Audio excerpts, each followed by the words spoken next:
Hello, soccer fans. Welcome to Baltimore, Maryland, the CQ Arena, where today it's the Baltimore Blast versus the Utica City Football Club. Paul Mittermeier, Lee Tashantaret, and Andrew Primrose with your call here this afternoon. It's Hall of Fame Day here in Baltimore, and Lee, a crucial matchup between the Baltimore Blast and Utica City Football Club.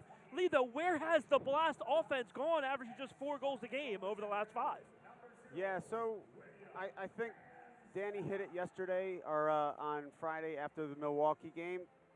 They're playing really good soccer at times, but that final product, whether it's the final ball, whether it's the shot, has just not been as clean as it needs to be. And we'll see if the Blast can get it going offensively here today. On the flip side, Utica City standing at 12-4, first place in the Eastern Division.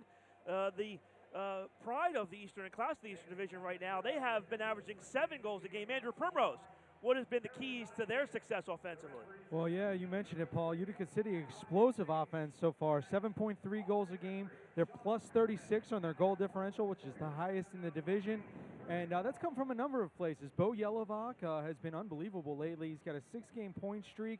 Over the last 3 games, he's got 8 goals and 5 assists. And so far, he's already got a career point total of 28 with still several games left to go, 1.9 points per game. And then the new revelation, after only scoring 2 goals in his first 24 games of his career, Logan Roberts, we saw his outbreak here in Baltimore when he scored the hat trick. He's found the goal 6 times in the last 3 games for Utica City, the second most by any Utica City player. And you asked where does it come from? And Lee, you talked about this before the game, before we went on air, that Utica City is generating a lot of offense from their back line. They have 30 goals by the defenders, but it's not just the goals they're scoring, it's controlling the tempo, distributing the ball from the back line, and that's really set them up for success and why they're in first place in the Eastern Division. You know, Lee, expand on that. We talk about goals all the time, but just the ability to control tempo, and really what you're talking about is distributing in places where you're giving your forwards and your midfielders a chance to finish.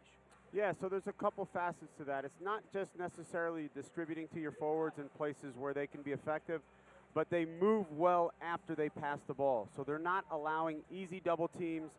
They're creating problems with their movement, which is opening up space for their top 3. Ben Raymond, who starts for Utica City, has 10 goals from the back line. Nate Bordeaux also has chipped in 6 goals. They're getting production from all the guys on that back line. Lee, Hall of Fame Day. There's a lot of legends walking around CQ Arena that wore Blast uniforms. It could be tough to do the game today because everybody's coming up and saying hi. I was going to say, it's going to be tough. Not only are they saying hi, but God knows what they're doing behind our backs. No, it is just great to see all the guys here. Congratulations to B.J. Wakefield and Juliana Salenza, who will be inducted into the Blast Hall of Fame. And we've already seen guys like Tariq Walker, guys like Lance Johnson, Chris Vaccaro, who looks like he's 30 still in the house today. So it should be a good one. Blast and Utica City. Utica City starts it, and Coughlin, the goalkeeper for Utica City, gets it out of his own side. And Utica City will possess. Darren Toby back for his keeper. Coughlin distributes to the midfield. Tries for Yelovich. That goes to the corner. Jonathan Mello runs that down, and Vinny Dantas turned aside by Darren Toby.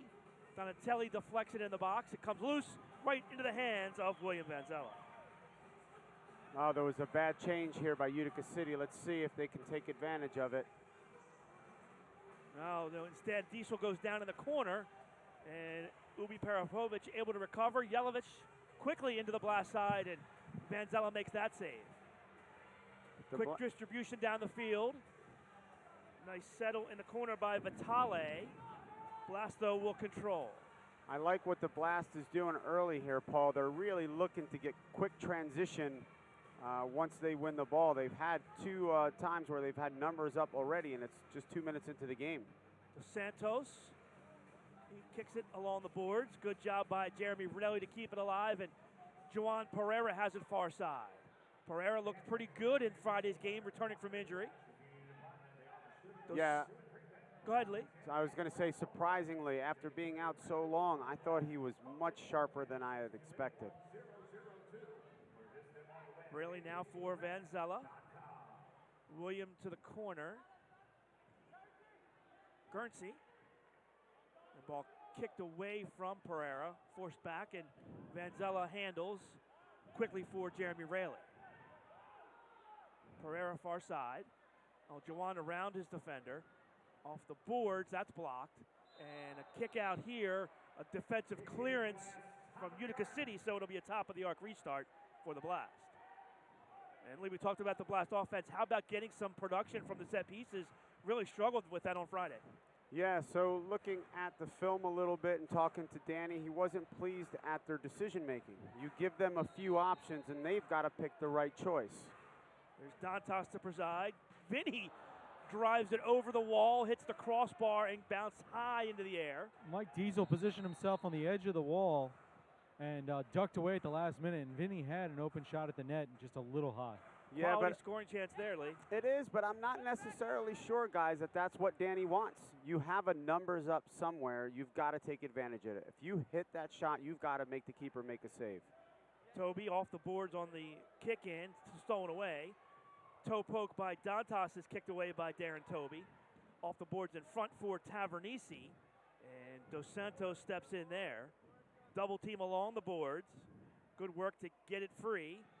Quick shot here into the mesh by Liam Callahan.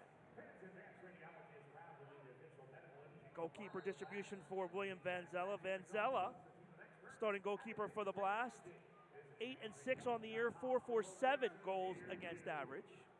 Dos Santos kicks it over the glass. 716 save percentage for Vanzella, 154 saves and 2 assists. Andrew Coughlin in between the pipes for Utica City, 12 and 4 on the year, 483 goals against, 681 save percentage, 160 saves on the season. And Lee, last time Andrew Coughlin was here in Baltimore, he scored 2 goals. Yeah, so some really good early signs, Paul. The Blast is defending very well in the box. They've been positioning themselves for the balls off the boards. They've been goal side, so that's a really good sign. Toe poke by Yelovich is blocked away by Vanzella. Good ball here for Elton, who overlaps. Elton with the left foot. He scores! Elton D. Oliviero puts the Blast on the board. What a fantastic beginning for the Blast on both ends. They've created numbers up at least 3 or 4 times in the first 5 minutes, and they've been excellent defensively as well. Oh, Lee, what a left-footed finish by Elton that time. And how about the ball through the midfield to really get him going? Nice pace in front of him to get him into the offensive side. Yeah, perfectly weighted ball where he doesn't have to slow down. He can take his first touch and look up. It makes the world of difference, and then buries it side netting, far post. The whole thing starts with William Vanzella making a fantastic save on Bo Yelovach's shot.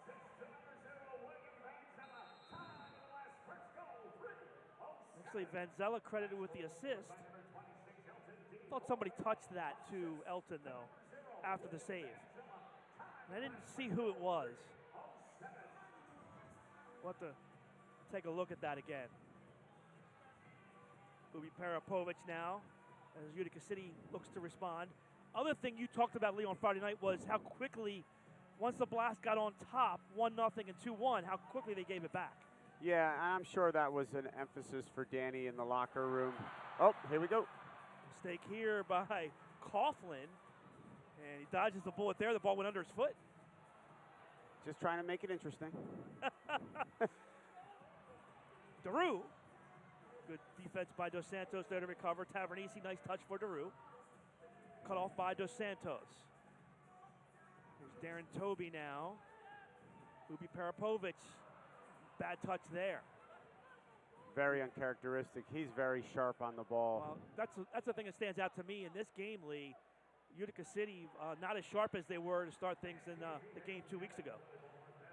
Yeah, but part of that has to credit has to go to the Blast. They're playing great defense. Guys aren't open. They're under pressure every time they receive the ball. Good touch by Mello to clear the zone. Toby runs off Pereira. He'll settle things down for Utica City. Both teams coming off games Friday night. Of course, the Blast losing to Milwaukee in a 5-2. And Utica City on the road both games as they were up in Mississauga playing on Friday night with an 8-4 win. Coughlin across the yellow, bangs it into the corner for Yelovich. There's Lucio Gonzaga now. Darren Toby marked by Pereira. Yelovich the target along the boards for Utica City. Good battle here with Nascimento. Nascimento holds his ground defensively. It's interesting, Jelinek, he's obviously a big body up top. It can post up, but I'm just not sure that's his natural position. Here he is again. Turns, shoots, that's blocked. Bordeaux runs it down in the corner, and some good possession time here for Utica City. Good job by Marco, who didn't play on Friday night, to step in, match up with the goal scorer. Logan Roberts directing traffic for Utica City. Now Diesel with some pressure on Lucio. Ball down the boards for Tavernese. Pushing foul called on Nascimento. Yeah. Ticky-tack call there by the referee. Yeah, but that's just a silly foul. He was defending so well and in such great position. Once you get your arms up around their shoulders from behind, they're just going to call that. Callahan a near turnover, but Mello can't step in. Now here's Mauricio Salas, who's in the Utica City lineup for the first time in a long time. Salas this year has only played 7 games for Utica City. He has 5 goals. And a prolific left-footed goal scorer, but really, Lee, the Utica City's done a nice job even without him in the lineup. Yeah, look, that's another quality, experienced indoor player they're adding. Very good with the ball, and he's a very good passer of the ball as well. Ball deflected out of play by the Blast. It'll be a kick-in. Restart opportunity about 5 feet behind the corner kick spot on that far side. Oh, good chip by Ubi Parapovic. No, Jelinek, though, mishits that. That's a throw-in. Man, a little bit of a mishit there. Last free kick in their own side. Good ball here for Dantas. A good settle by Vinny. Coming in hot for Jamie Thomas, but he settles. Rayleigh. Marked by Tavernese now. Tony Donatelli has it.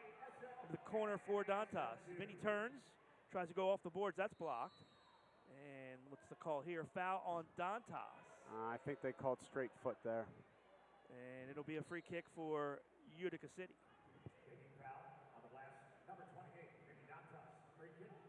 We saw Milwaukee do a great job defensively against the Blast. Here's a steal, bad pass here by Coughlin. Chance for the Blast. Donatelli with some room, shoots and scores!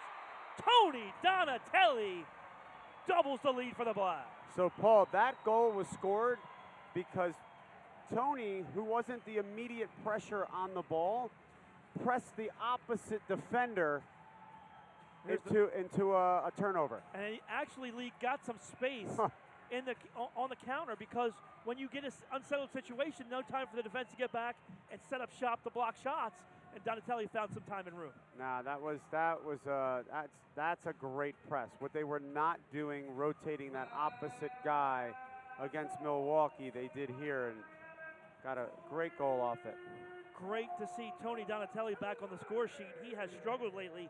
His 7th goal of the season for the Blast. Well, and Lee, you brought it up. How long has it been since the Blast scored back-to-back goals? They've been trading for so long, especially here at home. And it's nice to get 2 goals in a row. Does Andrew Hoxie's got a chance? Tries to make it 3, but Coughlin says no. And I believe a foul's going to be called here as Hoxie got taken down. And we'll get a restart chance for the Blast. Hoxie holding that right shoulder. Not sure that was a foul, but I'm sure they'll take it. You're not sure that was a foul, Lee? Nope. He hit it. He was off balance when he shot. I don't honestly think it was a foul. Timeout on the floor before we get this restart opportunity for the Blast. 7:41 left. They're going to wave it off. They're going to wave the media timeout off for the restart because the ball went out of play, but they called the foul, so they'll do the restart first here.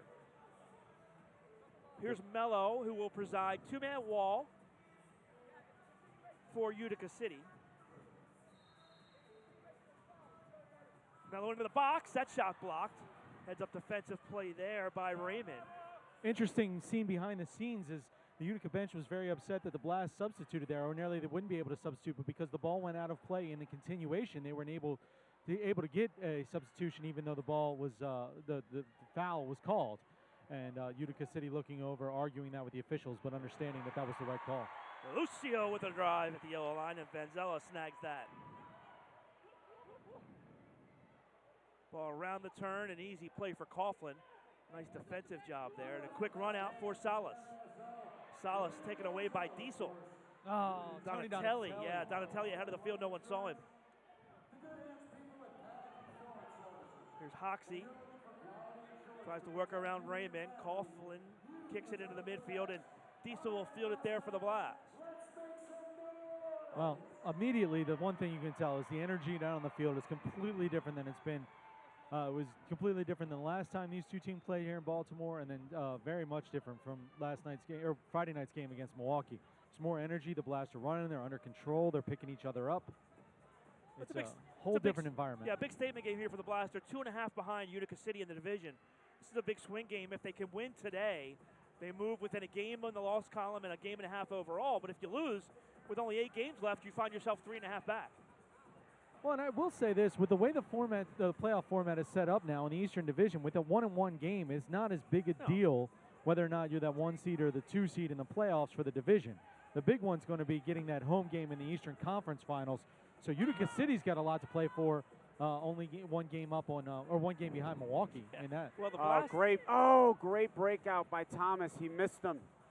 If William lifts his head and looks to the left, he's got him. Yeah, Thomas went. He saw Donatelli instead and played it there. Yeah, both defenders went with Donatelli because he was early, and Thomas was a late runner from behind, and he was wide open. Ball goes out of play. Timeout on the floor. We'll take one, too. 5:36 left in the first. Blast, the early lead, 2-0 over Utica City. Back with more. You're watching MASL Soccer on MASL TV. Nothing feels better than when my Megabank treats me like a number. Burned out by poor Megabank service? Life's better when you seek you. With a smile. With a friend. Any way you need. And wherever life takes you. So, do you seek you? No, no, no, no, no.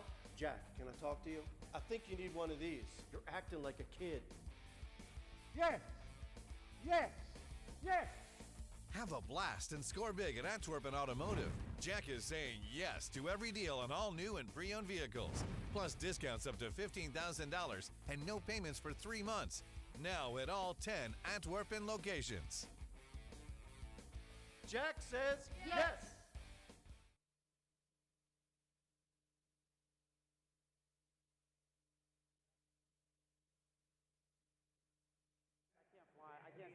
All right, welcome back to Baltimore. Blast have got an early start here on Utica City. They lead 2-0. 5:36 left in the first quarter. We talked a lot about it, Lee, just the off-ball movement, the overall effort, and everything else here in this first 10 minutes.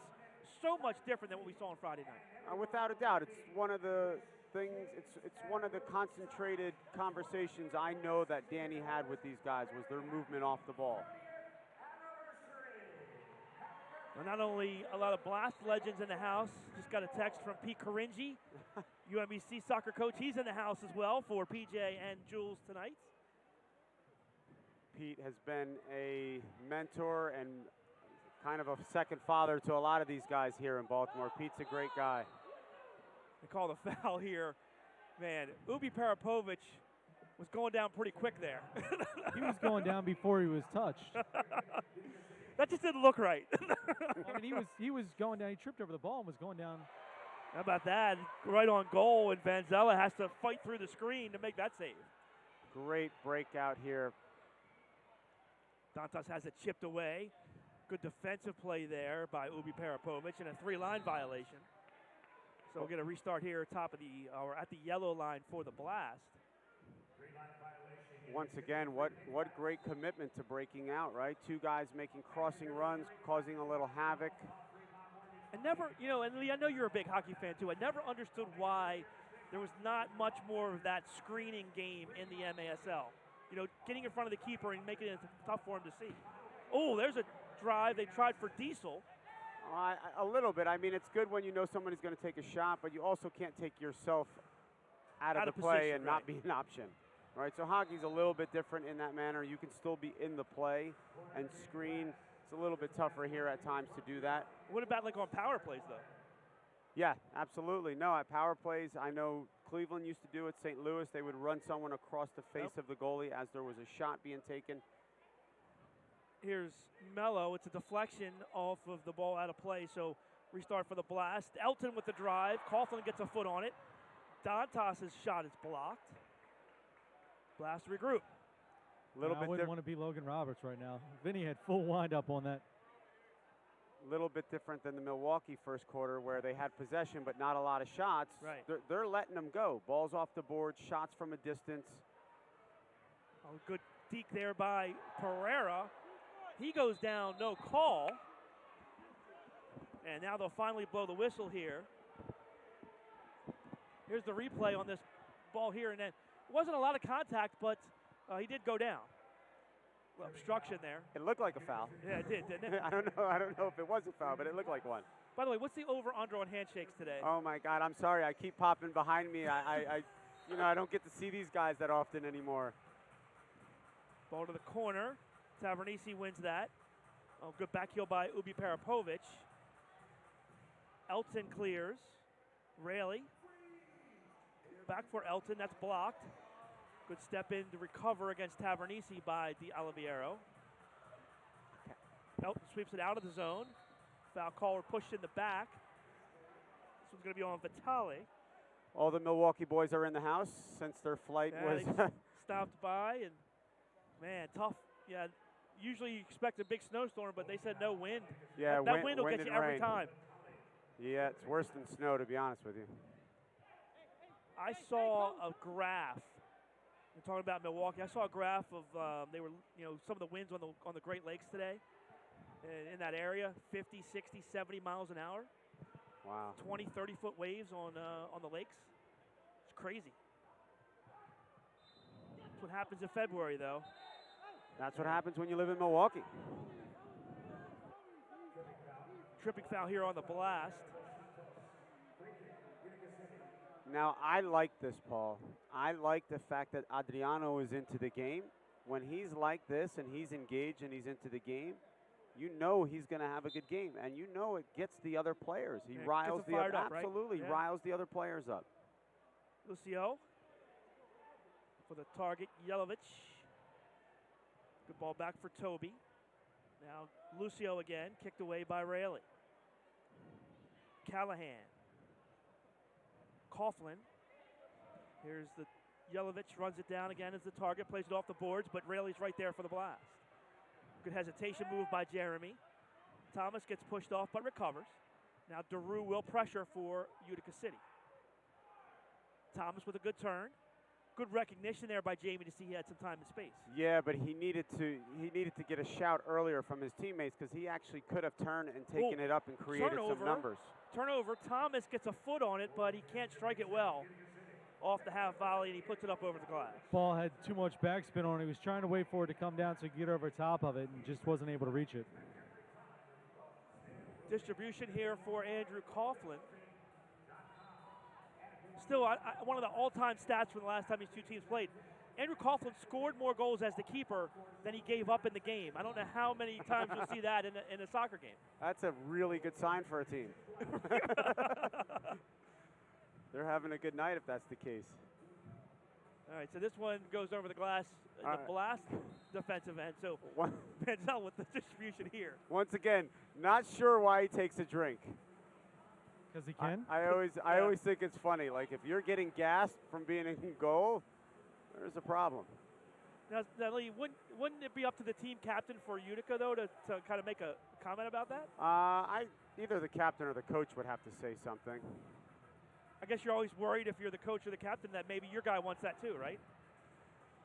I don't know. I've never had somebody actually do that. So you don't know how to respond. I don't even know how to respond to that. So. Funny part is he's been doing that his entire career, and Lee, you're the first one to point it out. Yeah, true. So it's just been like accepted. Well, because I know I'd be the guy who would address it. Good counter here for the Blast. Mello off the boards in front, and run through by Gernsey. And he can't get a foot on it. Defensive play there by Utica City. Nice job by Jeremy Raley. He was caught on his shift, and Yelovach was down on the yellow line all by himself. And Jeremy went full speed to get down there and get a body on him. Love to see the third goal here, Paul. They've had a number of opportunities, right? So when you're in these situations, you have to capitalize. We were talking about capitalizing. You have to capitalize, especially against a team like this. Frustrated Bo Yelovich as the ball went under his foot there. Gets another chance here, 2-on-1. Quick shot off the boards, goes over everyone, and Donatelli clears. I'm not sure who that was, but whoever that Utica player was, it was a great, what do you call it, great assist for the Blast because he has a 2-on-1. It was Roberts, and he shoots it inexplicably. I'm not sure what he's thinking about there. Good double team by Donatelli, gets the ball free. Now Dos Santos has it taken back.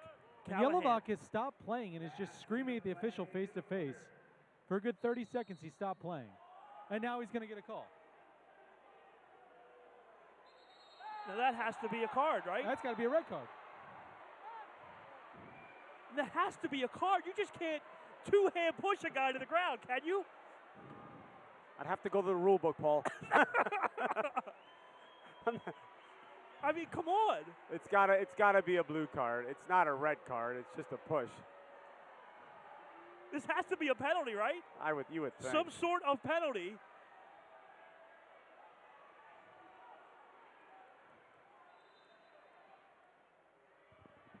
Hey, Jules. Now the referees are going to confirm. The referees will talk. All right, I got to ask you this, Lee. I got just give it to me straight, all right? If you're playing a game, okay, and a guy two-hand pushes a guy to the ground, and there's no call, what is Lee Tashantaret thinking at that point? It's escalating, right? Of course. Look, it's okay. This is how they're going to let it play, and then you kind of you play how the refs ref the game, right? If they allow physical contact, you play like that. If they calling it tight, you have to adjust to the calls. They've got to give a blue card here. There's no way. There's no way. Here's the replay. Come on, Rich. There it is. He gave the benches. Oh my gosh! You know what? Back in the day, Rich would have thrown me out of the country for that. Well, Adriano's going to get a penalty for getting shoved here. Not a blue card. He would have thrown me out of the country. Adriano just got a blue card for getting shoved.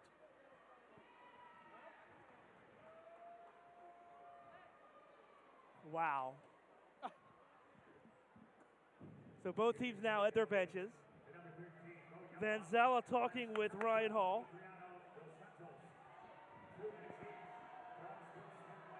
So Adriano gets 2 minutes for getting pushed, falling down, I guess, yes. right? Yes.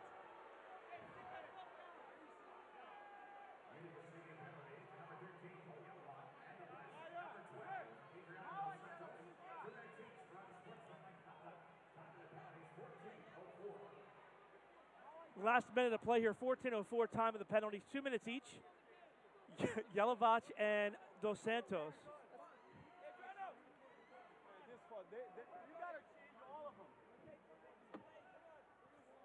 I just noticed Tommy Tanner's on the bench.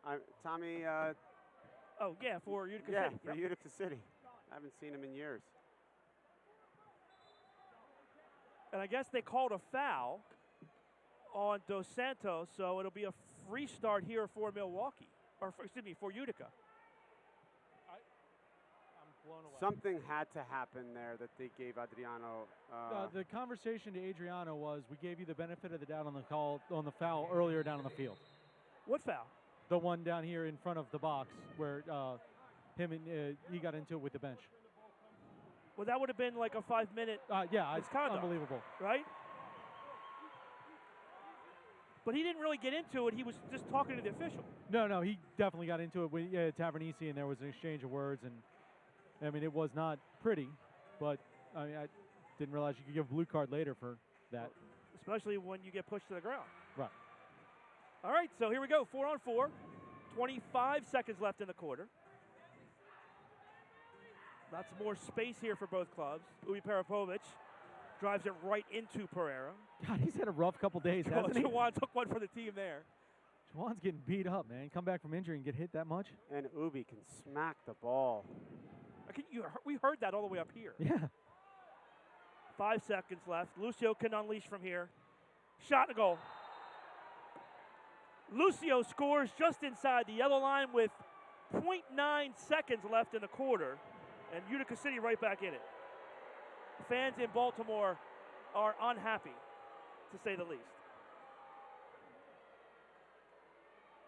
I got the ball inside of Donatelli's foot as he tried to block it. Yeah, that's a little bit unfortunate. Tony goes to block the shot. It splits him between his legs. And then William, from that angle, I'm sure he's not going to be pleased with himself for letting that one in. For Lucio, his 7th goal of the season, the 20th assist of the year for Ubi Parapovic. Dantas takes the free shot at the wall, and that'll end the quarter.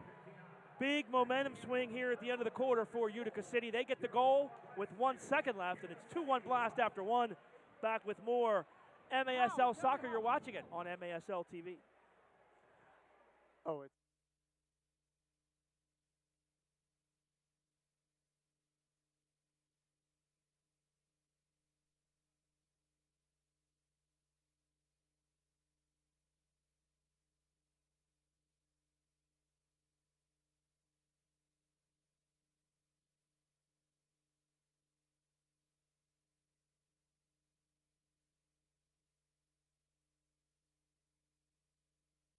The story is changing.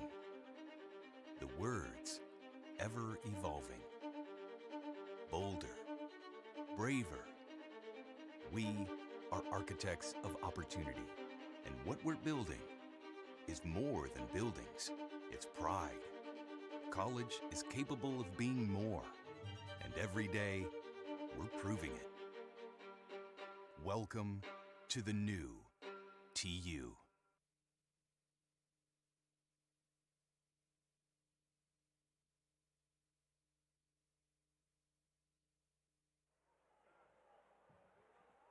Welcome back to Baltimore. Blast leading Utica City 2-1 after 1 quarter of play. A lot of discussion down on the field between quarters. And Andrew, did you catch any of that? Yeah, I just can't repeat any of it. Well, I know that. Bo Yelovac is very, very upset about the actions that Adriano took in order to get the foul. Adriano very upset about getting a foul for something that came beforehand. Yelovac has continued to scream over to the bench. Adriano wants to talk to the officials about why he got a card there. Danny Kelly and David Bascom had conversations with the officials about what transpired there.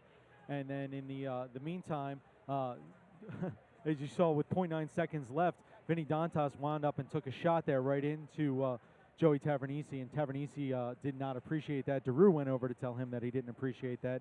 Tavernisi wanted to make sure that he got credited with a block for that. And all that occurred, and that was about 3 minutes of back and forth, and I abridged it to take out all the profanity. All right, well, let's see. Utica City did get credited for 4 blocks in that first quarter, so hopefully one of those was for Joey at the end of that quarter. Shots on goal, 7 apiece, Utica City and the Blast. Fouls, 4 for the Blast, 3 for Utica City, and William Vanzella with 3 saves in that first quarter, and Andrew Coughlin had 1 for Utica City. And so there's a mistake on the clock right now, as the clock shows 25 seconds, but it's supposed to be 1:06. Right, They're right, adjusting right. that now. All right, so we just heard from Andrew. Everyone spoke to the officials in between the quarters. I talked to him a little bit too about what I was unhappy with. Yeah, I saw Danny before I left. He was talking to them. So what'd they say? Well, Andrew, basically everyone's mad. Yes. Bo Yelovich is mad. I was a little upset that there was pulled pork in the pregame meal, so I wanted to talk to them about that. Wait, but you were on a recon mission. I was on a recon mission. What did Giuliano Oliviero have to say? Oh, no, we were talking completely about different. I'm going to meet him in Vegas in a couple weeks. Okay. He's going at the same time that I'm going. So we were on a completely different conversation. Had nothing to do with the MASL, right? No, it was more us coaching younger kids. All right, so we'll try to get the clock issue squared away. While we do, want to tell you that the MASL now has a podcast. Join host Craig Elston as he talks to players, officials, and coaches from across the league and takes you behind the scenes of the MASL. Check out MASLsoccer.com. to listen to past episodes and subscribe to the official MASL podcast. And don't forget about Kick This. Outside of being on the team, the best way to know what's happening in the MASL is to tune in to Kick This every weekend. Soccer Sam discusses the ins and outs of all the MASL action. Check it out on Saturdays at 11 a.m. on iHeartRadio.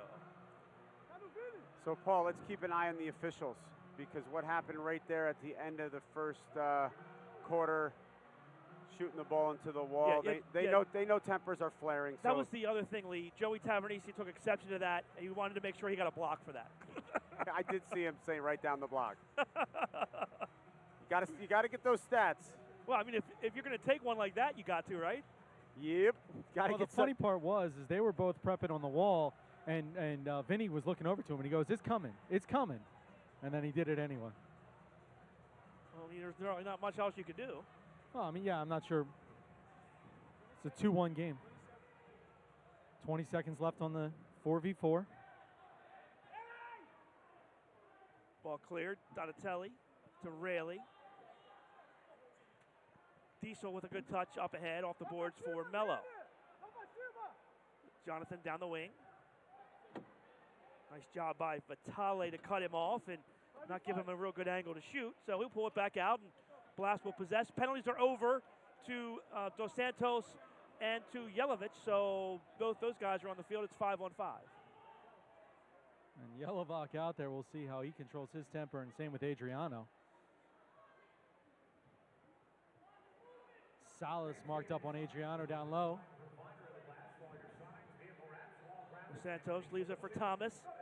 Jamie's ball blocked. Elton runs on off the glass wide, and then Elton hits it into the concourse. Jamie does a lot of work. I tell you, once he starts refining his movement and refining his first touch a little bit, he's going to be a very good indoor player. Ball headed away in the corner. Rayleigh down to Santos. Adriano has it come off of his foot, Toby, but Dos Santos pokes that away and forces Ben Raymond back into the defensive side. Coughlin pressured by Pereira. Now Thomas, good touch as Raymond flashed to the middle to clear for Utica City. Ubi Parapovic turns, that's blocked. Diesel got in front of that one. Tavernisi runs it down in the corner. So the one question I have, Paul, is my understanding the blue cards do not count towards foul accumulation, correct? So the 4 fouls, the blue card is not included in that. So if you get right. Correct. So then does Adriano, was the action, the blue card down there, because that would be his second or third foul of the quarter, was that a foul, or was that the blue card, the action that they called the foul? Well, you'd have to ask the officials. Yeah. They'd have to make that determination.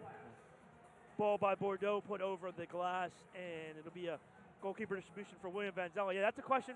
If you can, jump over there and ask the fourth official. That's a good question. Here's Nascimento on the distribution from Vanzella.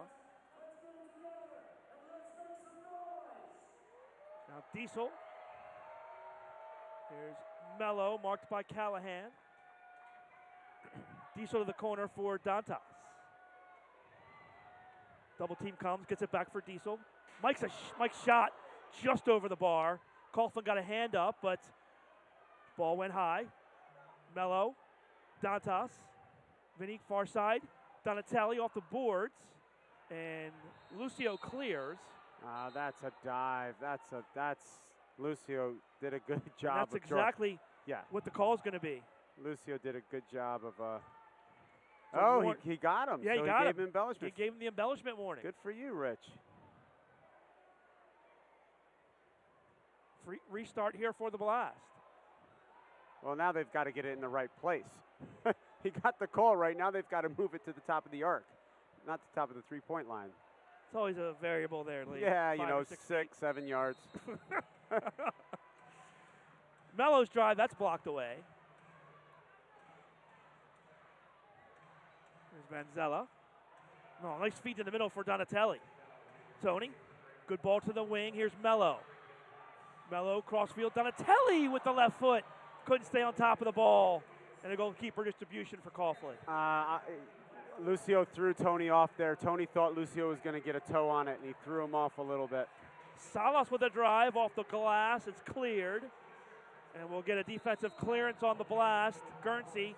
Vanzello's upset with Guernsey because William was there to make the play. And Guernsey kicked it out of his hands, and it'll be a restart. Yes, but, I mean, Williams got to realize that that was such a bang-bang play that he just made a save himself, and Guernsey's not going to let that go if he's not 100% sure. Right. Because that goes in the back of the net if that's the case. It'll be Parapovich off of Elton. Now Pereira taken away. Lucio. Utica City much more energy here to start the second. Ooh, Coughlin almost had it taken away. Dos Santos, shot by Thomas is blocked.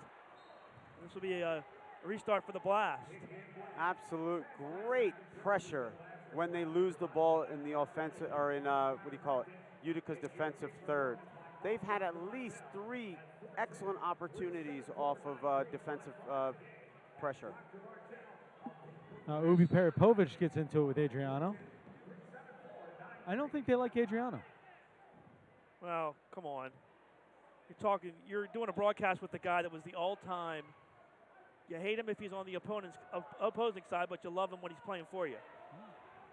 Right, Lee? Yeah, listen, he gets them Gets going. under your skin. Absolutely. And I always say this. Dude, the you other were the team, king. You were the absolute king. I think if they ever crowned a guy that was that guy, that was you. Come on. we all had our thing, I guess. I don't know what to say. I'm not going to Now lie. Jules said that's a a compliment, okay?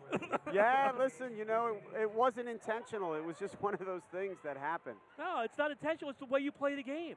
First and time the passion you have for the game. First time my mom saw me play, she asked me, what happens? What happens to you when you play? She was like, you're a different human being. Different person. Stepping in between the lines, right? Diesel called for the foul here. Now, again, the official stepping in, telling everybody to calm down.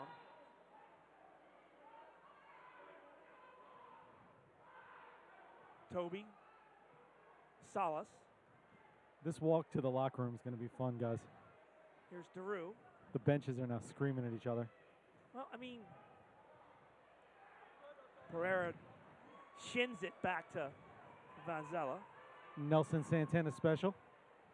That's correct. The foul called here on. I think they're going to Utica call City. drop ball. Drop ball here.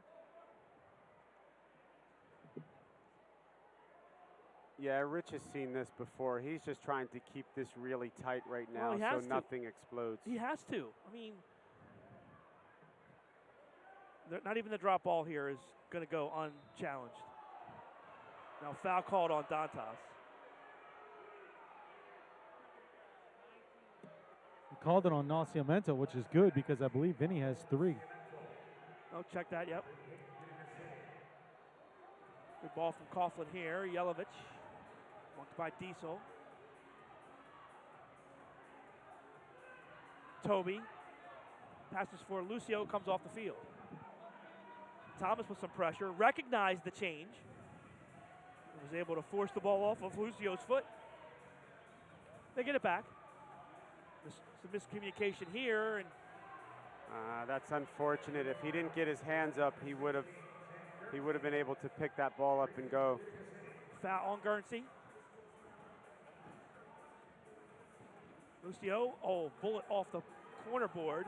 This has to be a foul. Raymond takes down Guernsey. We'll get a timeout here as the boards are broken on the right side away. And I think that's a good thing for everybody to take a break because down here it's absolute chaos. All right, we'll take a timeout as well. 9:12 left in the first half. Blast leading it 2-1 over Utica. Back with more after the break. You're watching MASL Soccer on MASL TV.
All right, welcome back to Baltimore. Blast lead at 2-1 over Utica City, Lee, and got people watching the broadcast all over the country, huh? Yeah, we got a text from my Italian brother, Phil Savaggio, the owner and coach of the San Diego Sockers.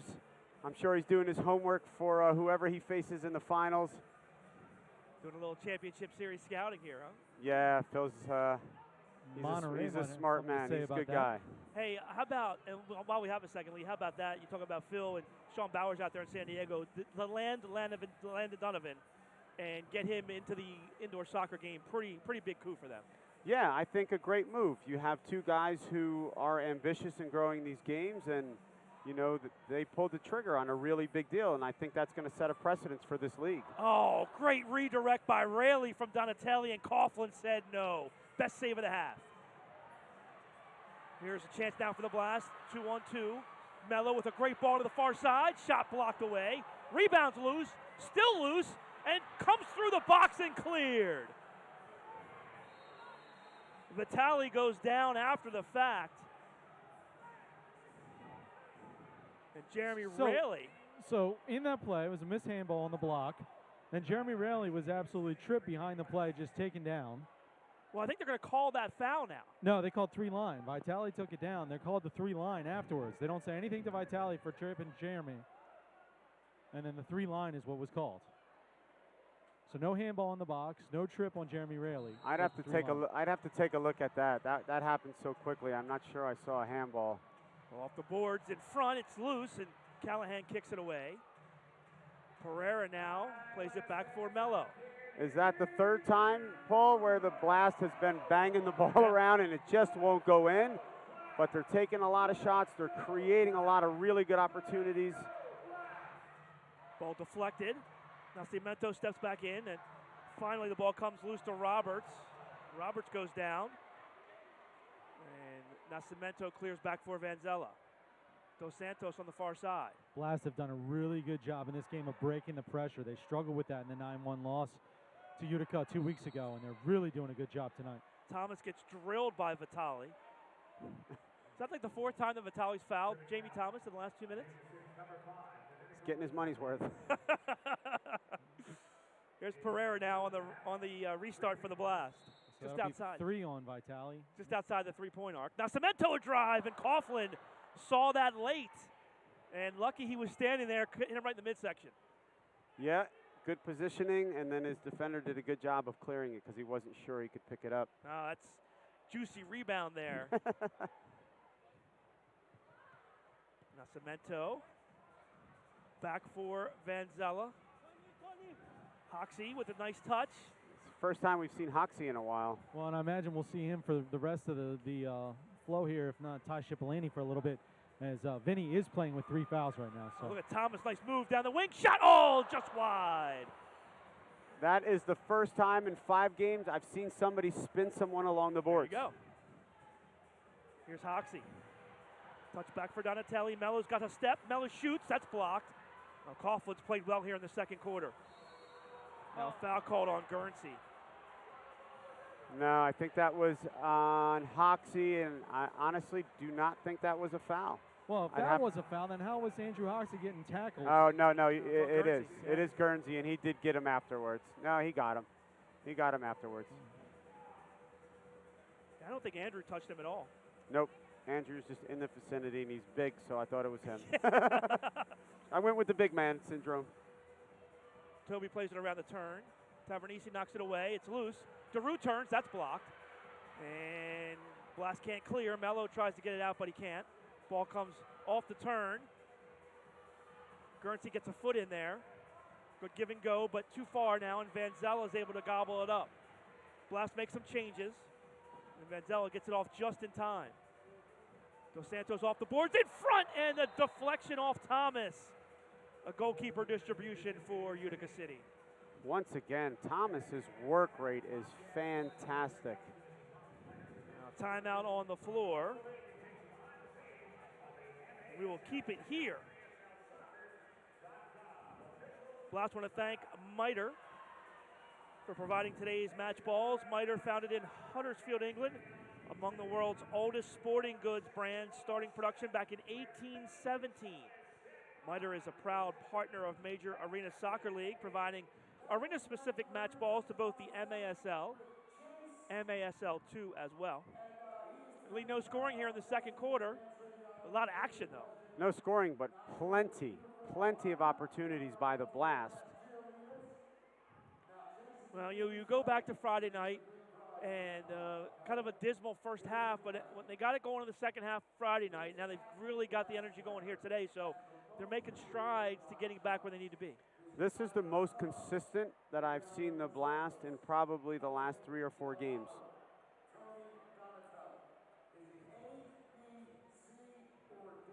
So Hall of Fame day here in Baltimore. At the half, we'll watch PJ Wakefield and Juliana Salenza get inducted into the Blast Hall of Fame. Let's run some numbers here, Lee. Juliana Salenza, 5-time champion. That's the most important thing. 260 games, 218 goals, 91 assists. 3rd all-time in goals in Blast history. 5th all-time in points. 14 and 14 in 28 postseason games. Just the ultimate finisher. Maybe one of the best to ever play in indoor soccer. Yeah, listen, Jules could finish. He could finish with both feet. He understood his strengths and weaknesses. He got the balls to the right guys so they could get it back to him in the offensive third. And boy, what a quick release he had with both feet. PJ Wakefield, 5-time champion, 205 games, 102 goals, and 80 assists. And, Lee, you talked about it before this game started as the Blast come out on the defensive side. You talk about creating space and opportunities. PJ Wakefield was a master offensively of putting guys in great situations. Yeah, listen, PJ was always a threat to shoot. He could shoot from well beyond the yellow line, and he was very dangerous that way. And then when he played the ball in, he made intelligent runs, which opened up space for everyone else. Lucio goes down. Dos Santos called for the foul.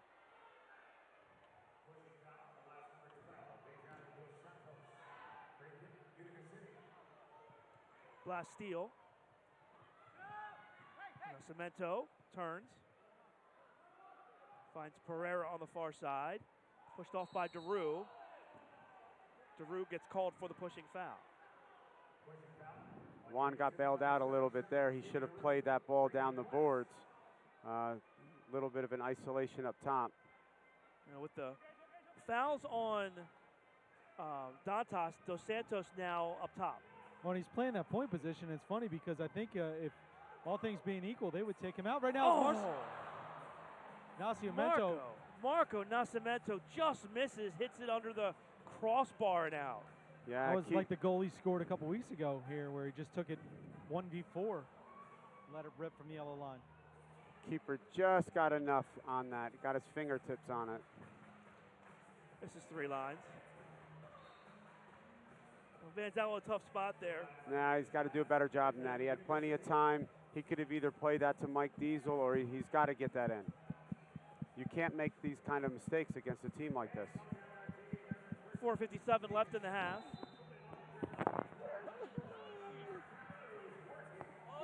Lucio drops it off, shot, and a save by Vansella with some assistance on the back line. I believe that was Nascimento there. Great job by Jamie to win that ball against Lucio in the corner. Great job by William there. Great concentration when he was on his back. All time and space for Rayleigh, a drive off the glass. Now Salas off the bench for Utica City. Salas falls down and they call foul. We had a great angle of that one. Yeah, Salas just fell down. I mean, he saw Rayleigh was coming and he fell down. Look, here's the replay. Watch. He feels Rayleigh from the beginning and he just backs himself into him and falls down. Unbelievable. Yeah, I know it's difficult, but they've just got to be better with those kind of calls when these guys are diving. Here's a steal by Dos Santos on Salas. Adriano pulls it back. Touch from Mello. It's a little shove from behind and allows Utica City to clear the midfield. Here's Jelovic off the boards in front. Nice touch there and a good header by Elton to clear the zone. Salas with the left foot. Donatelli wins it back. Oh, Adriano it was unintentional. He got kneed in the head. Adriano just got kicked in the face. I tell you, Paul, I really liked Adriano up front. Here's the replay. He just catches it right there. Oh. Yeah, caught it. Oh. He's a strong guy. He'll be back. That hurts, though. Oh, it stings like nobody's business. He went down the same way as Salas did for that foul.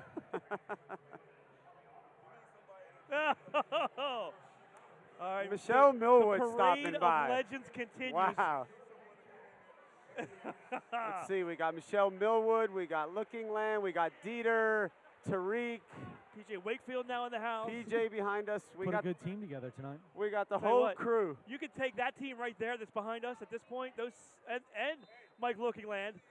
You could win a lot of championships with these guys right here. Mike looks like he just came from a fish concert. There's a good chance that he did.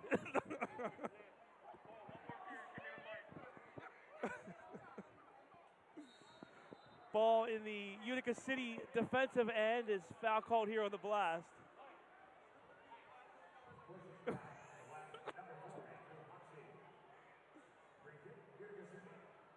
Loose ball in the midfield. Trying to keep it together up here. Loose ball in the midfield. Nice chip by Donatelli. Raley with the chest, and Coughlin comes out to make that play. What a ball by Tony. How is this game 2-1 with all the action that we've seen? Wow. Both teams playing real well defensively. Both keepers on spot on here this afternoon. Yeah, although the Utica keepers had much more action than William. This game has the feel of a playoff game, doesn't it? It does. Look at the intensity level, and I'll say it again. Adriano coming out, John early with that intensity really, I think, got the boys going. Callahan. Mello with the pressure. Oh, near turnover by Coughlin. Yikes. Oh, that's unfortunate. Talk about being lucky. Yeah, he needed to get rewarded for that great defensive work. That's just unlucky. That ball bounced anywhere else except for those 2 inches, and it's a goal, right? Yeah. Wow. There's Manzella now with the distribution. Freshly watered. I mean, the other thing, Lee, is we joke about that and him needing the drink. What it really does, though, is add a little bit of extra time for the Blast to make their switches and get their transition, get their spacing, and spread out. And it is a bit of gamesmanship. And whether it should be allowed or not, it is allowed. Well, and he takes advantage of it. I kind of think that was Lee's point. Honestly, so I'm thinking about it the other way. I would not have liked that as a player because I could run. I didn't need a break. So I was always breaking when our keeper got the ball. Oh, nice and outlet. our keepers always knew to look for that. Nice outlet. Guernsey gets pushed from behind. Roberts picks up the foul. Tavernese looking for another block. Roberts just gave him a wry smile there as they ran down the field. Guernsey tries to win it from Ubi Parapovic, but Slavisa got there first. It's funny, Guernsey was pointing to the other corner, and William played it to that corner. Diesel a drive. That's deflected, and Coughlin recovers. Makes the play. Paul, Coughlin's been pretty steady in net so far this game. Yeah.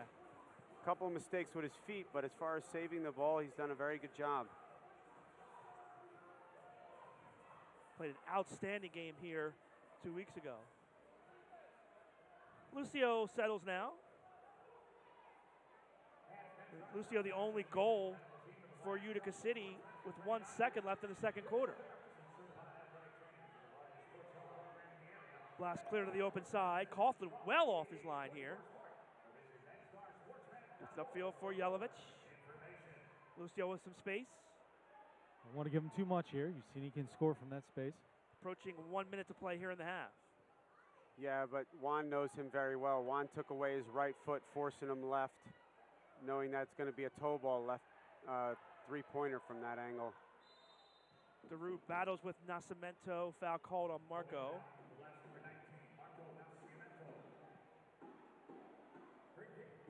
Free kick Utica City with 1:03 left.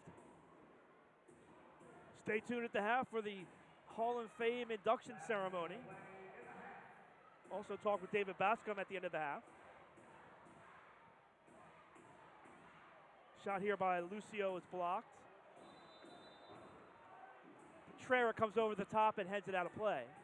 I love listening to David Bascom at the end of the half. He always has such good things to say.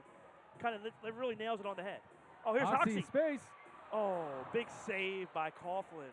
How many times have we seen Hoxie there turn and score that goal? Yeah, that was well hit, quickly taken free kick.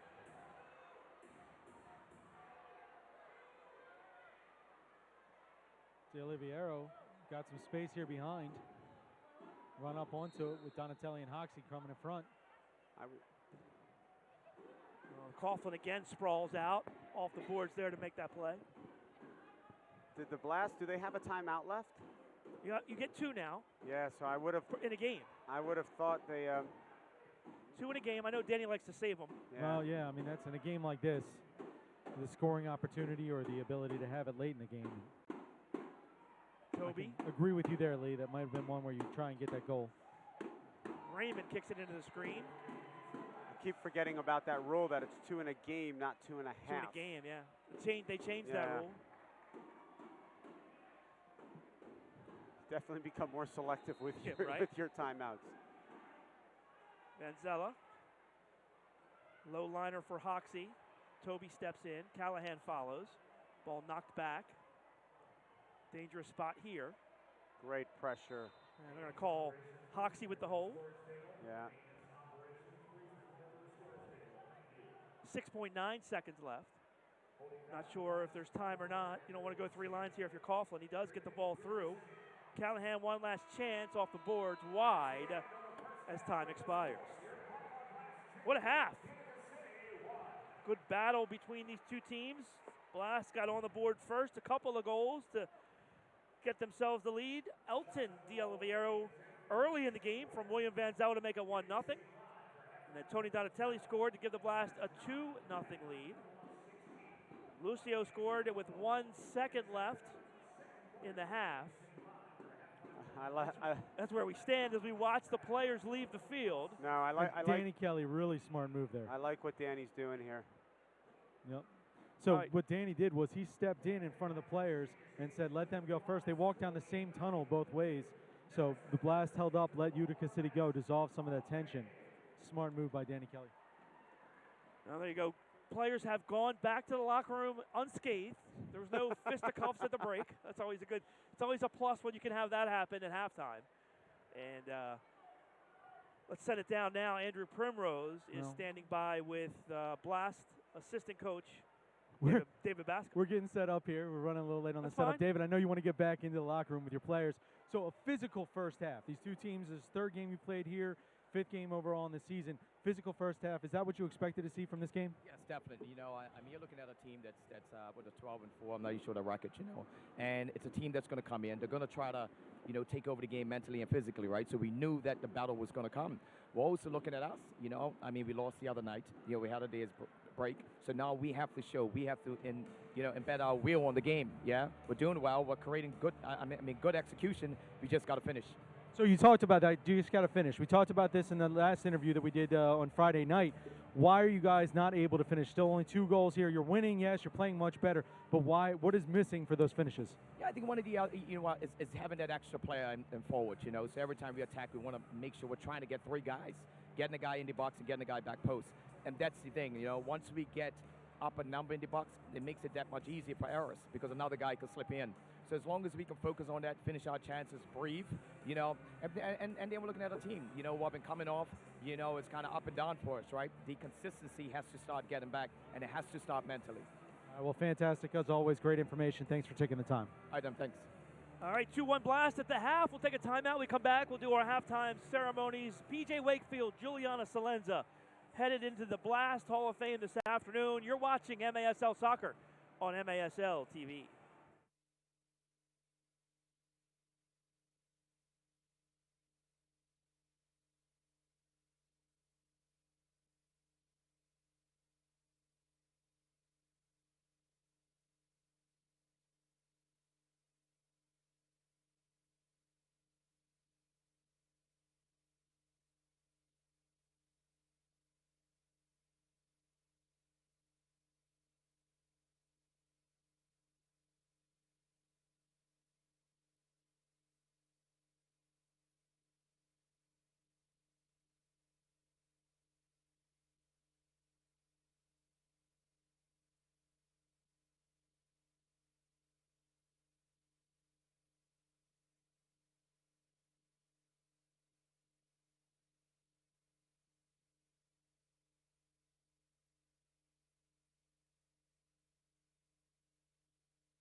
Good afternoon once again, ladies and gentlemen.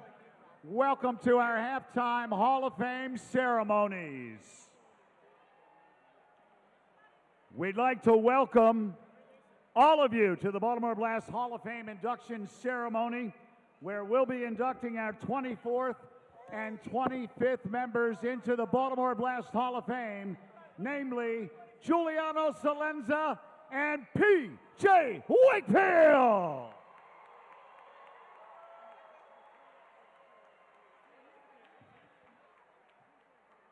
Before we introduce these guys to you, I'd like to begin by introducing some of our special guests that are here with us this afternoon. They include Baltimore Blast owner Ed Hale, Blast Vice President of Soccer Operations Mike Conway, and now Blast Hall of Fame members and alumni. They include Hall of Famer Chris Vaccaro, Hall of Famer Lance Johnson. Who could forget this guy? Hall of Famer Tariq the Freak Walker. Jason Dieter.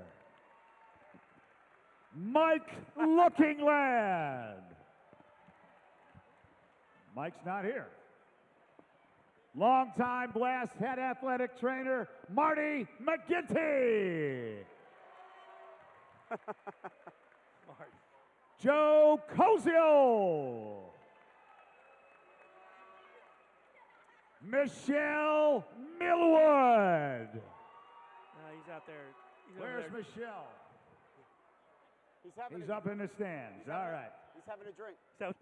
And we'd like to also welcome UMBC coach, longtime UMBC coach. He coached PJ and Giuliano. Please welcome Pete Caringi.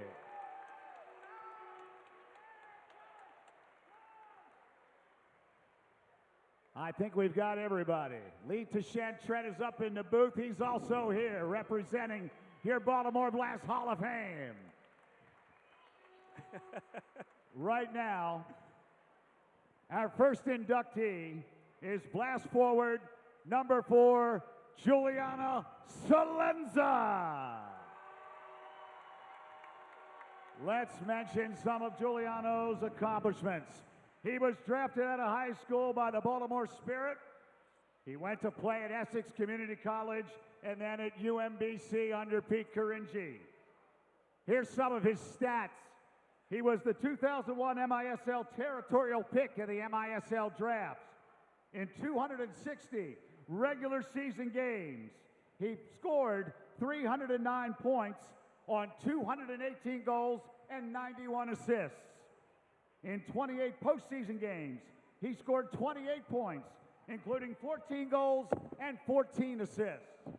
He is 3rd on the all-time list in goals scored, 5th on the all-time list in points, a 2005-2006 All-League first-team selection, MVP of the MISL All-Star Game, 11th all-time in games played, and a 5-time champion. Quite a few accomplishments by number 4, Giuliano Salenza. So right now, let's take a look at Blast Vision and relive some of career moments from number 4, Giuliano Salenza.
Ladies and gentlemen, it's my great pleasure to introduce one of the newest members of the Baltimore Blast Hall of Fame. Give it up for number 4, Giuliano Salenza.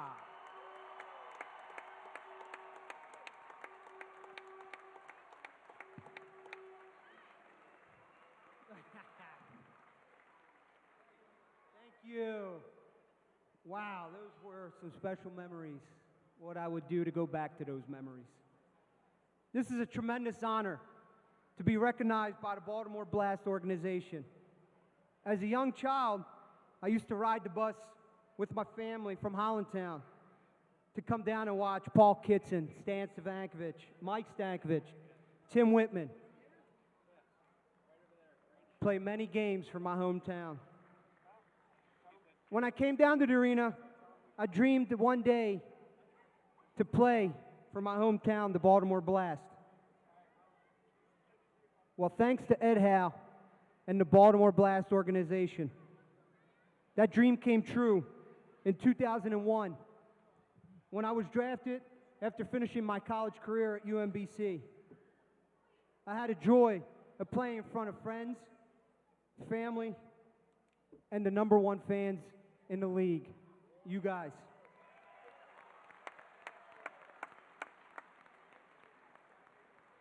Besides my family, there was a #1 fan that I had, and that was Nancy Newcomb.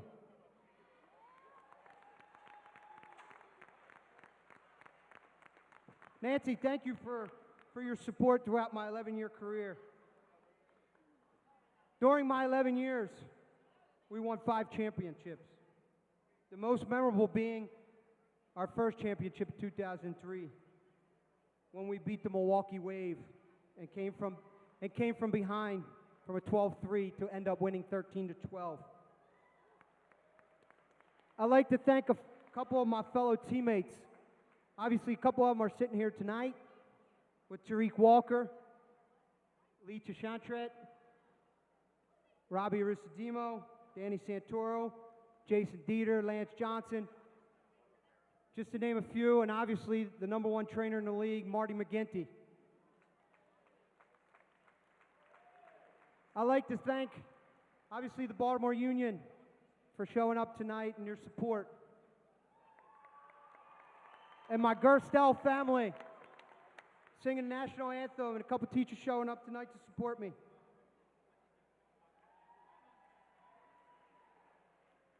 Tonight is a special night, not only getting inducted into the Blast Hall of Fame, but it's also an honor to be inducted with one of my best friends, PJ Wakefield.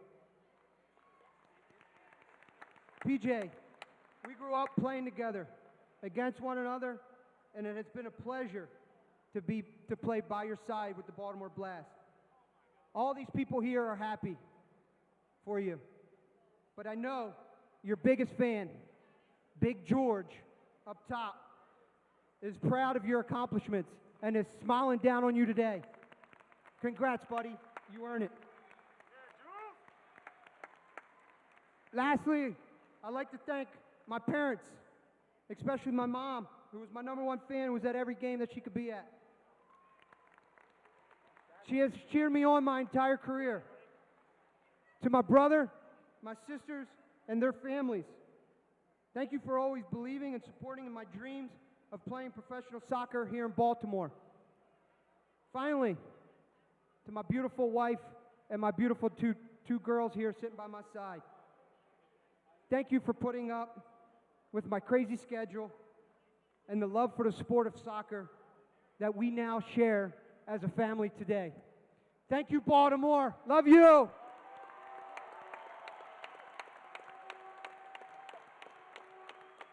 Blast fans, give it up for #4, Giuliano Salenza.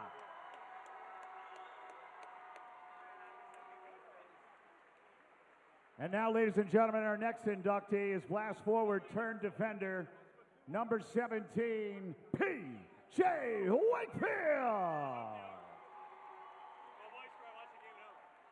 Now let me mention some of P.J.'s accomplishments.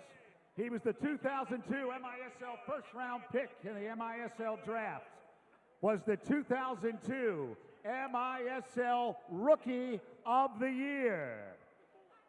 In 205 regular season games played, he scored 182 points on 102 goals and 80 assists. In 21 postseason games, he scored 18 points and 11 goals and 7 assists. He's 22nd on the all-time list in points, 10th all-time in blocked shots, 17th all-time in games played. He was the captain of the Baltimore Blast and also a 5-time champion. So right now, let's check out Blast Vision and relive some of P.J. Wakefield's career moments.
I'm going to be up here for about an hour and a half, so get comfortable. First of all, I'd just like to thank Ed, and it's great to be back. I'd like to thank Ed Hale and the Blast organization for this honor. And I'd like to thank Jules as well. Well-deserved, one of my best friends, and definitely well-deserved for making this Hall of Fame. When Ed Hale called me a few weeks ago, he told me about my induction. And the first thing I thought about was the old Civic Center. I remember being 9 or 10 years old, going to all the Blast games with my dad. I remember playing on the field before the Blast played in the tournaments, and I remember scoring the winning goal. As a youth player, a dream of mine was to play for the Blast. I always wanted to run out of the spaceship or the Blast sign and hear my name announced on the field. I enjoyed watching Timmy Whitman and Billy Ronson and trying to catch the paydays, candy bars when a goal was scored. As I continued my career at Coward Hall and UMBC, the Blast contacted me after my senior year to come out for a few practices. The following season in 2002, I would get a call that the Blast drafted me in the first round. As I began my first season, I had no idea what to expect with the Blast. Was I going to be in the lineup? Or was I even going to play? The first game of the season came, and I was in the lineup against the Cleveland Force. I remember as the game started, I was on the second line waiting to go in, and all I could think about was, don't screw this up and try not to fall over the boards. Luckily enough, in my first shift, I would be celebrating my first career goal professionally. Things would only get better halfway through my career as I was chosen to be the team captain, and we would go on to win 5 championships in the next 7 years. After 7 seasons, I had to make a tough decision and retired from playing. 2 questions I got asked all the time: what was your favorite season, and do you miss playing? For the first one, I would say the season I remember the most was my rookie year. The first season, I had no idea what to expect. We started the season at a mediocre 5-12 record, made a coaching change, and also some player changes. During my first season, we couldn't beat the Philadelphia Kicks or the Milwaukee Wave to save our lives. At some point in the middle of the season, we began a push from a 5-12 record and wound up finishing 18-18, where we wound up being the wild card in the playoffs. Our first playoff game, we traveled to Cleveland, and we won. I still remember for that game, Jason Dieter came up to me during the warm-ups and said, "Get ready, this game's about to get faster."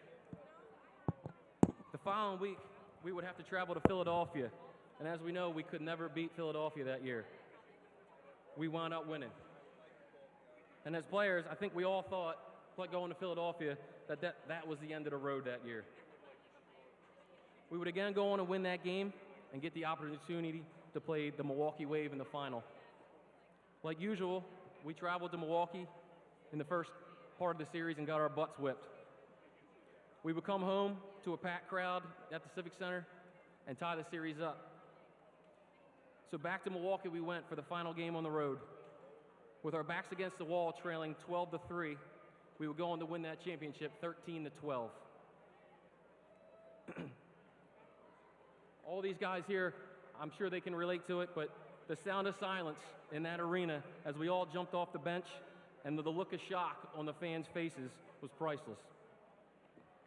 To answer the second question, do I miss this game? Hell yeah, I do. I love this game, and I always will.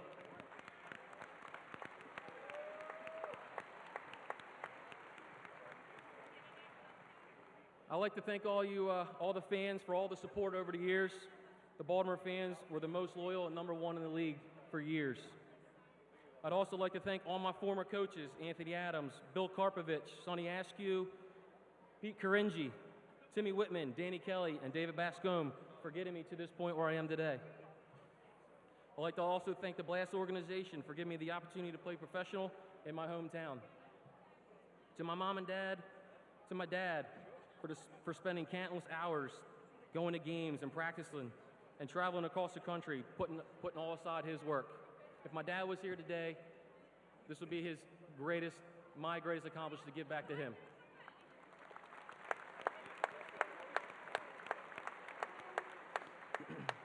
To my mom, for being my biggest supporter over the years and pushing me to be the best I can be. My mother always gave me the motivational speeches before the games. It also helped when she would tell me, "Hey, go out there, $5 a goal." To my boys, Mason and Logan, thank you for embracing the game of soccer. I love watching you guys grow and play the greatest game in the world. To my wife, Jessica, thank you for always supporting me and allowing me to follow my dream. I think being one of the players' wives was probably the hardest position on the field.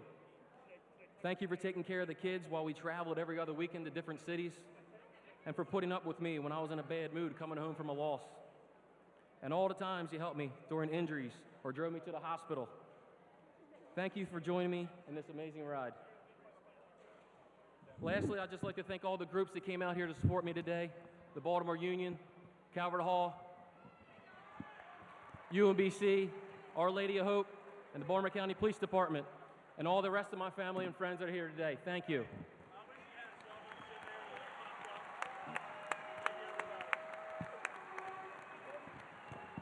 Lastly, I'd just like to say that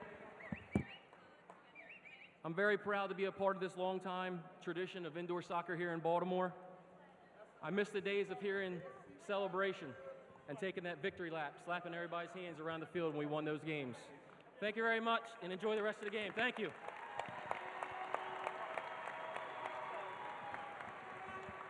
Blast fans, give it up for the newest members of the Baltimore Blast Hall of Fame. Number 4, Giuliano Salenza, and number 17, P.J. Wakefield. And right now, Blast fans, we look to the area of the spotlight as we unfurl the Hall of Fame banner, adding Giuliano and P.J. to the great list of Baltimore Blast players who are in the Baltimore Blast Hall of Fame.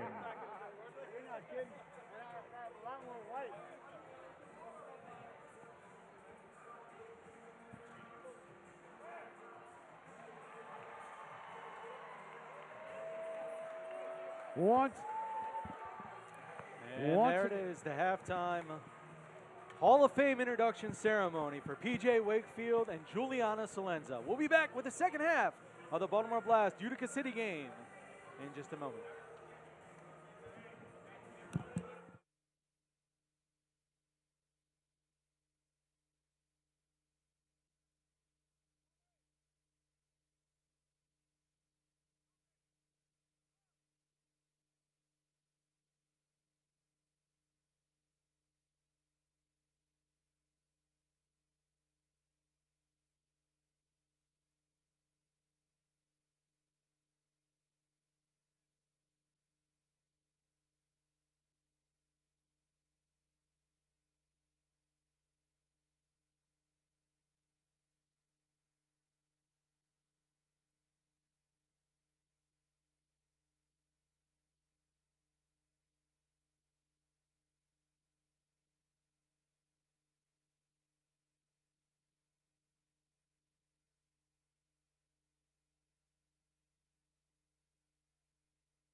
All right, we'll look at our first half highlights here, Lee, as they're popping up. Yeah, the Blast, that's the most consistent 2 quarters that I've seen them play in a while. So that was a great first half. All right, here we go. A little delay on that as we see the first goal, and the Blast got up early. And that was Elton DiOliviero on the assist from William Vanzella picking up the early goal. And then Tony Donatelli following up to make it 2-0 on the deflection, 6:55 in. The Blast took a 2-0 lead, but Utica City wouldn't let that stand as Lucio Gonzaga matched up 0.9 seconds left in the first quarter, a scoreless second quarter, and now here are in the third after a lengthy delay for the halftime ceremonies. Utica City presides. Ubi Parapovic sends it down to William Vanzella, and we are underway. The Blast in black jerseys, Utica City in the road whites. 2-1 Baltimore as we enter the third quarter. Vinny does a really good job of getting a touch there, so it's not a 3-line violation this early in the third quarter. William Vanzella with an easy save, and he sends it down the field where Dantas is matched up with Toby. Vinny looking to create some space as he gets doubled with Roberts coming down, dishes it back out to Diesel, and Diesel will reset. So, Lee, as you saw the first half, you said the best 2 quarters you've seen the Blast string together. We talked with Coach David Bascom at halftime. What do the Blast need to do to finish some of these scoring opportunities? Honestly, they've gotten a lot on target. You got to give some credit to the keeper, but I think they just have to keep executing in the offensive end. That final product, that final ball or that shot, continuing to get them on target. Eventually, they're going to fall. Now, the other story to the first half was the amount of fouls, the offsetting blue cards, Adriano De Santos. The team separated as they went into the tunnel. How do you control your temper in the first quarter? You know, went through the first half. You saw what type of game it was as Lucio takes a shot wide. How do you, as a player, calm yourself down and step back into the flow of the game? Listen, it's always a fine line. These days, when there's a big halftime delay, it's hard to get yourself back into it. But there's always a fine line between really being amped up and then going a little bit overboard. These guys are professionals. I love the energy that they had that first half. I'm really curious if they can keep up the defensive execution they had. I thought it was fantastic. All right, we'll see if the Blast can do it as DeRue takes Dos Santos at midfield. And he's got a step as he goes down in the corner. Walks Dos Santos back. Gets squared up. And he'll pass it back out. Callahan with a shot that's wide. And Mello goes down in the corner. Salas lines up. Easy save for William Vanzella. And Salas a second shot. The ball's pinballing in there, and Tavernisi sends it back into William. William with a quick restart. Sends it back out to Rayleigh, who's got some space. Tries to send in the middle. Blocked away by Vitali. Bicycle kick of Tavernisi to send it out. And the Blast will recover.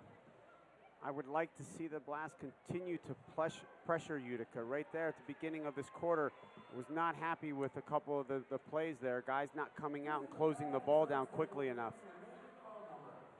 Vinny Dantas, who set out most of the second quarter with 3 fouls, steps back in the game. He gets a couple touches, and Juan Pereira creates a turnover. And Bordeaux will get called for the foul. Pushing foul across the field called by the official, and Nate Bordeaux picks up the first foul of the quarter. That was a good job by the ref, Rich, just waiting for that delayed foul to see if the Blast was going to come out of that with the ball. Referees tonight have had a struggle as they've had to take control of this game early and often. And a bad break for the Blast there as William Vanzella goes to distribute and just misses the board by half an inch, and the ball kicks out.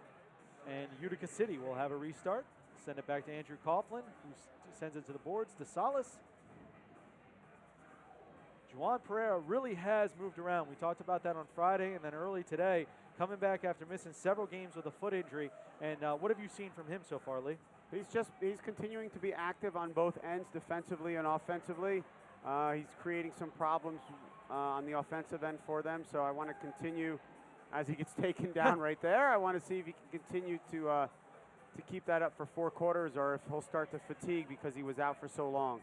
Well, he's definitely gone to the ground several times in the last 2 games. The guy's getting beat up and earning every minute here as Oliviero sends it down to the corner, and Dizo and Yelovak matched up. Mello creates a turnover shot and a save.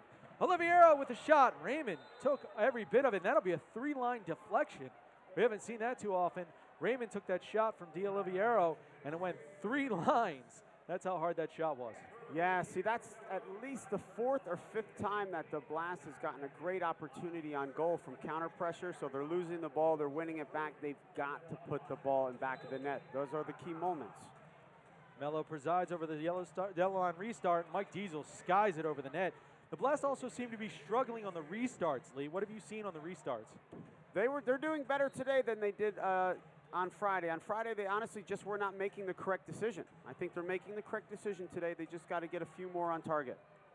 And we've seen this matchup several times so far tonight. Nacio Mento against Yelovak, and he holds his own again as Rayleigh will knock the ball out with Tavernisi coming onto the field for Yelovak. Restart for Ubi Peripovic. We got Ubi Peripovic, Toby, Callahan, Tavernisi on the field for Utica City, and the ball goes through. Raymond just misses it.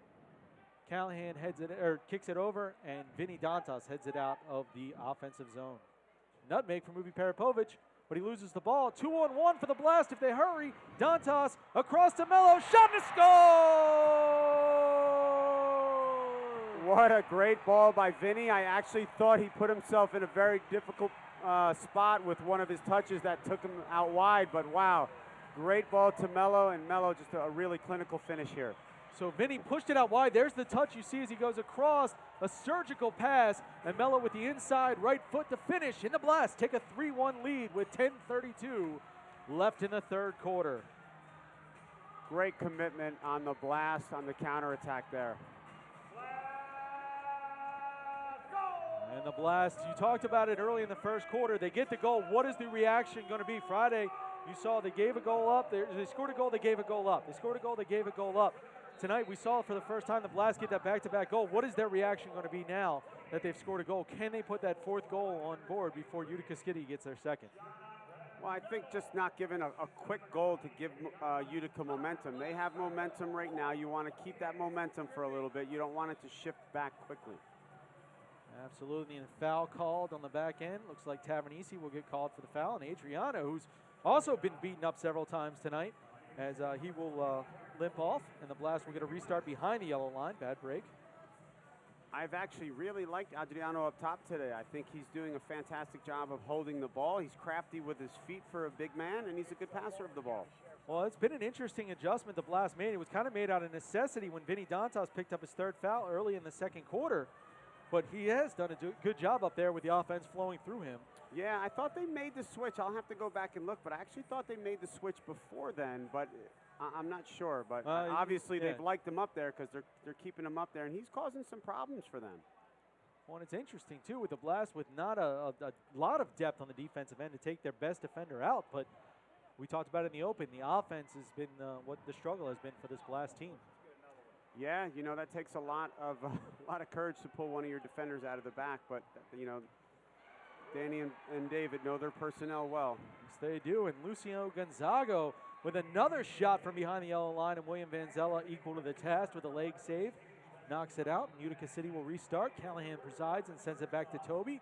Toby wraps it over to Gonzaga, who takes another shot, and Juan, equal to the task, steps in front. Juwan's going to push it. And Guernsey up on the offensive end with a lot of pressure, and the Blast again not giving up even when they turn the ball over, and Guernsey forcing it, Gonzaga to have to kick it over his head. That to me has been the difference in this game as opposed to the previous games, is the Blast is really doing a good job of counter-pressing. DeRue absolutely spills Juwan Pereira. No call, takes it down, unable to get a shot off. A shot just wide. Callahan beat the goalie but hit the crossbar, and there's a deflection, and Vitale scores. And so we asked about it, would the Blast be able to get a second goal? No, they're not. Utica City with a quick answer just under 2 minutes later after the Blast take a 2-goal lead. Utica City with the shot from Callahan on the deflection picks up their third goal. And here's the replay.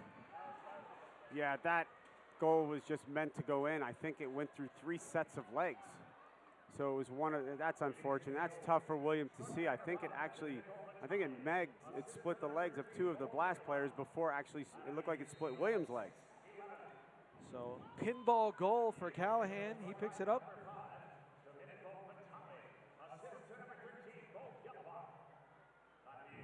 But to his credit, what a fantastic strike, keeping it low. Yelovak picks up the assist, and it is 3-2 with 8:30 left in the game, or 8:30 left in the third quarter. Dantas isolated down low. And the Utica City bench not happy with that foul call on Darren Toby as Dantas gets spilled. And now Dantas and Tavernisi, who have been going back and forth all game, get into it. Referee steps in and says no. Mello on the ball, Dantas behind him. Jeremy Raley lurks deep, along with Tony Donatelli and Elton De Oliviero. Dantas lines it up. It'll be deflected out by Toby. And the Blast will get another restart deep. Corner kick. I'd like to see either the ball over the top to Rarely or maybe a ball out to the top to Tony and then have him go far post. The ball does get out to Tony Donatelli, but it's blocked. De Oliviero picks it up, but skies it over the net. Coughlin will get a restart. And there you see the quick restart from Coughlin, and he's going to get the offensive end as the Blast were changing. And so to your point earlier about not wanting the delay of game that William likes to do for the Blast, you see offensive opportunity created there.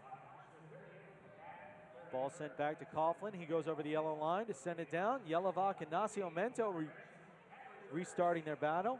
Adriano goes over to help him as that bench gets collapsed in. It's a lot of weight pushing against those boards. That is a lot of weight. Yelovak does a good job of holding the ball up, but I don't feel like he's very dangerous. So he's not very adept at spinning and getting shots off. His passing is okay. I just don't feel like that. I don't know. I don't know if that's his best position. Well, he's picked up a 6-game point streak, now extended to 7 with the assist on the last goal. And he's had a heck of a year offensively for this Utica City team. As he spurring the offense, we see the pass from Guernsey go wide as Thomas was running onto the ball. Turnover to shot. Coughlin equal to the task as he kicks a hand up there. Wow, Yelovak goes over his head. save. The ball will trickle all the way back to William Vanzella. As we said for Bo Yelovak, a great offensive season, already beating last year's point total. 17 goals and 11 assists for the big forward from Utica City. Mello drives down. He's got some space created. Oliviero back, shot through. Coughlin save. Dantas with a left foot right into the chest of Coughlin as he made 2 big saves on that sequence and now gets a deep distribution down the field to DeRue. Rarely takes it away from him. 2-on-2 if they hurry. Mello comes up and they'll reset. Rarely unmarked, but Mello unable to find him. Now Mello sends it down to Rarely. Tries to get it across, blocked away. And Utica City, again, getting all 5 guys back behind the ball. That's been their hallmark this year and really where they've seen their success come from. Yeah, I think rarely he missed the ball off the boards there. He tried to go straight into Mello when he had the angle off the boards. But they're creating a lot of really good opportunities once again. And foul here called on Adriano Dos Santos. And that'll be on Callahan, called there. Mello will preside. This is another deep restart opportunity for the Blast. They got to start capitalizing on some of these. 3-2 game, 6:05 left in the third quarter. Here's an opportunity for Adriano, and he tries to scissor it, and that ball will go out, and that'll be the official timeout. We'll take one here as well. 6:02 left in the third quarter. The Blast lead Utica City 3-2. We'll be back with more on MASL TV on YouTube. Every day, all across Maryland, we help employers keep workers safe from accidents and injuries.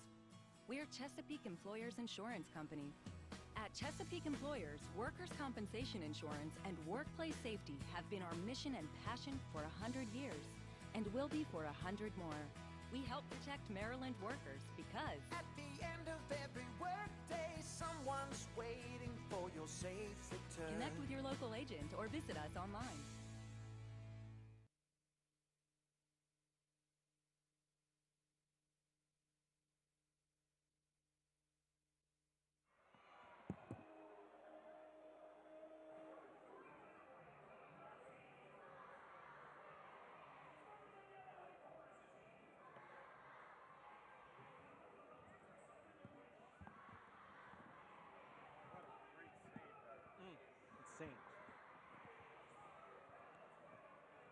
All right, we're back in the third quarter. 6:02 left in the third quarter. The Blast lead Utica City 3-2. And Lee, let's take a quick look. We had to come back in quickly at halftime, but let's take a look at these halftime stats. The saves for Utica City. First quarter only 5 saves in the second quarter for Utica City, so 6 in the first half. The Blast only credited with 5 saves there. Seemed like it was a lot more from those two goalkeepers. Yeah, it was a little bit surprising, definitely on Utica City's part. I thought that the Blast had a lot of shots and shots on target, so I was a little bit surprised. It's interesting. This is almost like a youth soccer tactic where the keeper throws it in front of Williams so they can kind of just head it in. Well, Coughlin had some success with that earlier in the last game that the two teams played, as he had 2 throw-in goals there, and tried to go to the head of Bo Yelovac, who has the size mismatch down low, and it did not work for Utica City this time. As we finish up the first half stats, Utica City 12 shots on goal, the Blast 16. Utica City with 8 blocks, Baltimore 6, and I'm sure one of those 8 blocks will go to Joey Tavernisi there, as he made sure he got credited for that. He definitely made sure they recognized it. I kind of like that. I'm not going to lie. You're going to take a shot there, as Marco is going to get called for a foul. Nascimento bodied up on Tavernisi. And we're seeing a lot of fouls early called, and you wonder if the referees are trying to maintain a little more control after almost losing control in the second half. No, I think the refs have done a good job. At the end of the first quarter, they realized it was getting a little bit physical, and they're trying to tighten it up. Ball kicked back out. Gonzaga will reset. Sends it over to Ben Raymond, who tries to get it down low to Tavernisi. He's unable to control it. And the ball kick out through. We got a handball called. Toby picks up the handball. He thought the foul should have been called on Jamie Thomas. He disputes it, but a handball before what would have been a foul from Jamie Thomas. And Juan Pereira and Marco Nascimento over the ball. Juan runs away, and Nascimento will restart it. Juan passes it back to William Vanzella. The Blast will switch out. 3 new players on, and Mello isolated alone on Callahan. Yeah, I like when they can get Mello isolated on that side. And they do too, as the ball comes back down to Mello, gets off the top of his head. Adriano had some space in the middle as he steps back to that point forward position, but unable to get a foot on it. Mello and Gonzaga, the Blast will create high pressure, and that'll be a 3-line pass from Coughlin, a mistake, and the Blast will get another restart opportunity in the offensive zone. Yeah, we've seen a little difficulties from both keepers here. That's such kind of a half, it's like a half kick. It's like you have to kind of chip it so you don't go 3 lines. Mello over the ball. Raley runs through. He sends it back to Donatelli. Donatelli with a shot just over the boards. And that one just short of a 3-line as Adriano gets into it behind the ball. And William Vanzella will send it back down to him as he's matched up down there with Toby. Sends it across. Ball through. Quick shot and a save from Coughlin. Really nice toe poke by Adriano. Once again, just causing them a lot of problems when he's holding the ball up. Donatelli with some space on the left side. He'll settle. Aggressive defense from Raymond as he takes him down. Foul called, and Raymond's not arguing that, or Raymond's arguing that vociferously. I think he should. I think Tony's foot actually got caught in the turf there. And Mello behind the ball. We'll see an injured Jonathan Mello down behind the ball at the top of the arc. And Adriano Dos Santos just picks him up and said, get out of here. Looks like it's his elbow. He's been wearing the elbow pad. It was injured 2 games ago against Harrisburg, and he's been favoring it wearing the pad, and he'll limp off. Hopefully he comes back healthy. And let's see what they have here. There was a little bit of conversation. It looked like Raymond thought he was going to get the ball, but Donatelli will get the ball. And the blast will reset as he directs traffic, tells Jeremy Raley to move back. I would like to get this down low to Adriano. I think he's got a good matchup here. Raley, De Oliviero, Thomas, Donatelli, and Dos Santos join William Vanzello on the field for the blast. Tavernisi, Gonzalez, Callahan, Raymond, and Toby for Utica City. 3:43 left in the third quarter. 3-2. Both teams have 1 goal apiece as the ball kicks out from Vanzella and goes to Coughlin, and Utica City will restart. Dantas comes off the bench, forces an almost turnover there, and the ball will have to come back to to Coughlin. Yeah, that took an unfortunate bounce off the boards, and Tony couldn't get a hold of that one down low. Yelovac matched up on Jeremy Raley. He'll send it back out to Vitale. Blocked all the way up into the boards, or up into the sky. Dantas plenty of space to head it down. Jamie Thomas wins the ball, but Callahan wins the war, gets the ball out to Vitale. And now we see the same matchup, Yelovac and Raley. At this point, I'm just not seeing any need to double team there. I would be more worried about Yelovac laying that ball out because you have some Utica players that can tattoo the ball. Great shooters, Lucio Gonzaga, Ubi Parapovic, Joey Tavernisi, all with strong legs. Salas, another shooter.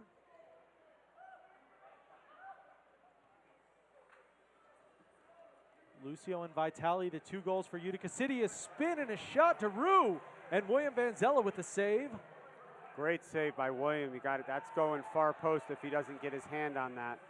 Jamie Thomas spilled behind the ball. The official says play on. DeRue against Dantas now. He gets space, shot, and just wide. Salas will settle. We've got to get a little bit of a line shift here.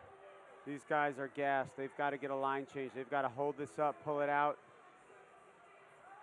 Dantas finds Donatelli in space, but he loses the ball. Settles and sends it back to De Oliviero. The blast will get that line shift. Juan Pereira and Adriano Dos Santos come on with Mike Diesel. Some heavy legs. They weren't able to get out on that ball as quickly as they needed to, and Utica got a couple opportunities there. Adriano down low. Matched up on Toby again. Yelovac pursuing. William beats the press. Adriano sends it down just a little far as he had 2 blast players unmarked in the box but couldn't get it to him. Coughlin with the save. Great movement by Adriano and a great idea. Great ball off the boards. You get 2 guys in the box. It just didn't end up going to one of them. Ubi Parapovic sends it back to DeRue. DeRue at midfield makes a move on Juwan. You're not going to beat Juwan with speed, more than likely even coming off an injury. They square up. Mello comes down to help, sends it back out to Callahan.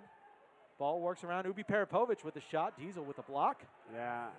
1 minute left in the third quarter. I like that. Mikey's got to get up on him because he can tattoo the ball and he'll pull up from anywhere. Has for several years been a great shooter for what was the Syracuse Silver Knights. And Coughlin takes that ball from Ubi Parapovic on cue. Resettles it. 40 seconds left now as the ball comes down to Callahan. He'll reset to DeRue. DeRue looks to cross midfield, across to Ubi Parapovic. Ubi Parapovic on Diesel. Runs it down, sends it back out. Raymond loops around. Raymond on Pereira. Ubi Parapovic against Diesel. Isolated in the side. Works it around. 20 seconds left now. Creates a little space. Works to send it down to Yelovac, but he goes the wrong direction, and William Vanzella will settle. He looks for how much time's left, and he'll send it downfield to Donatelli. The Blast have 10 seconds left to restart if they can get something going. Donatelli works down on the boards, looks to Kern. Hoxie, shot! Blocked. And that'll do it for the third quarter as the Blast and Utica City trade goals. It's a 1-goal game, 3-2 blast over Utica City, and we'll be back with the fourth quarter of this MASL game. You're watching MASL TV on YouTube. We'll be back for the fourth quarter.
Oh, when they scored the goal?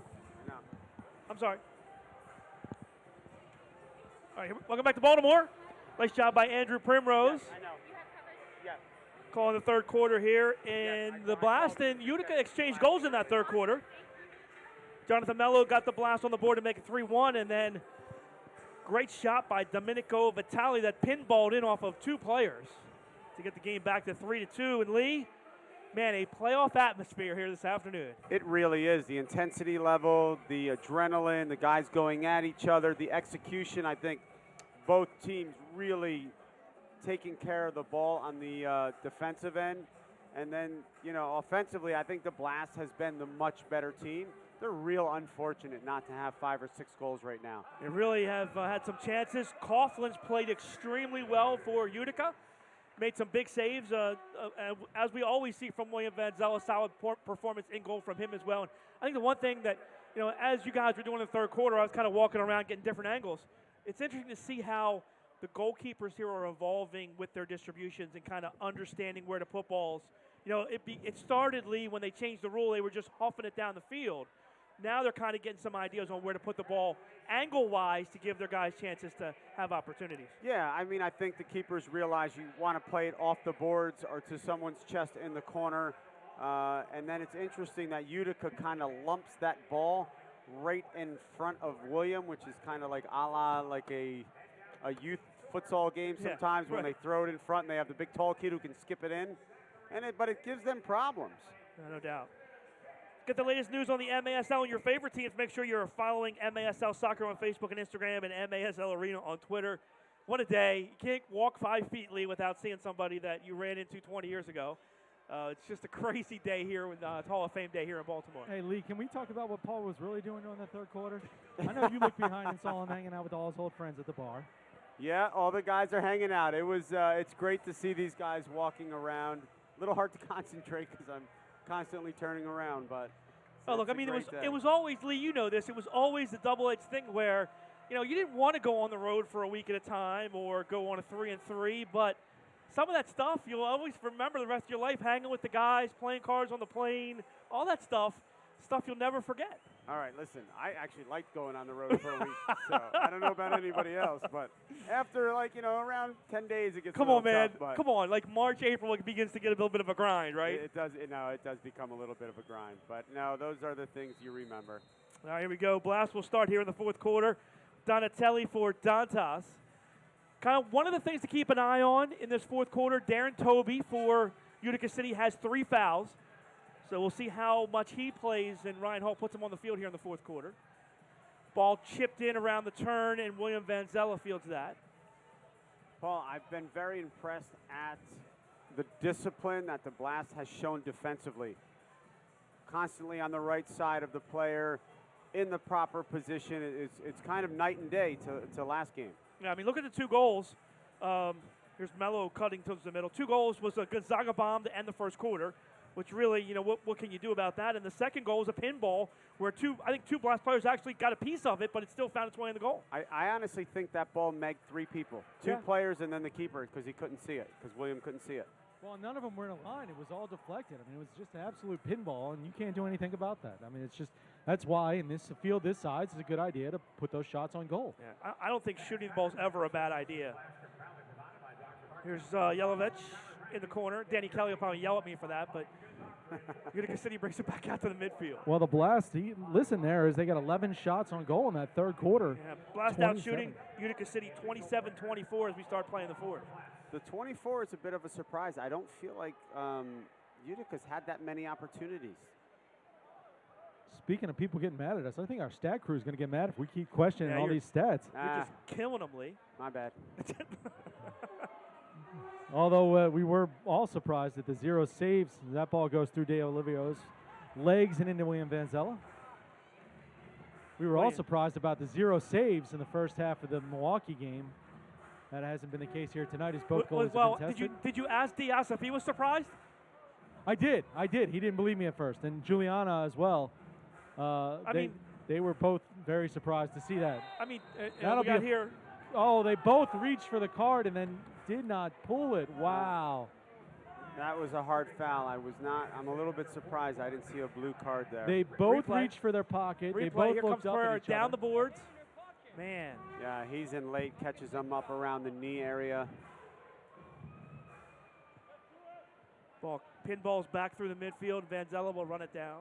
So the Blast has got to make sure they don't get complacent here. So the first 3 quarters, they've been creating opportunities through their movement. Oh, dangerous pass by Toby and a mistake by Coughlin, but really, Toby's the one that put his keeper there in a bad spot.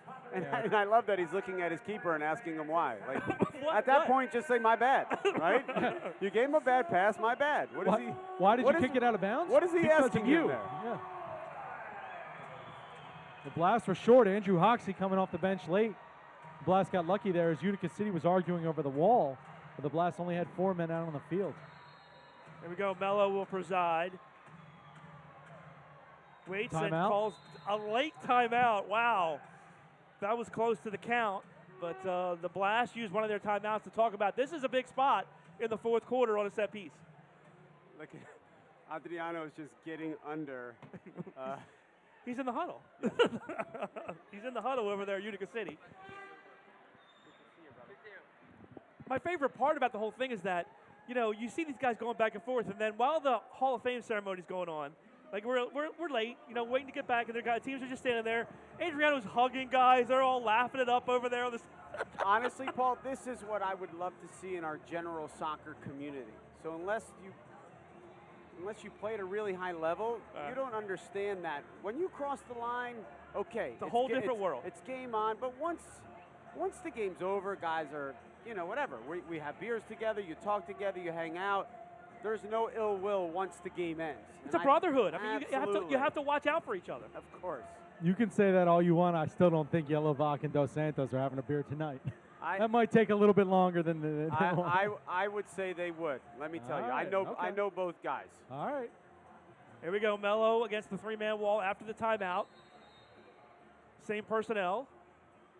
Quick touch. Shot. Oh, big save. Dos Santos got a good look from the corner, and Coughlin said no.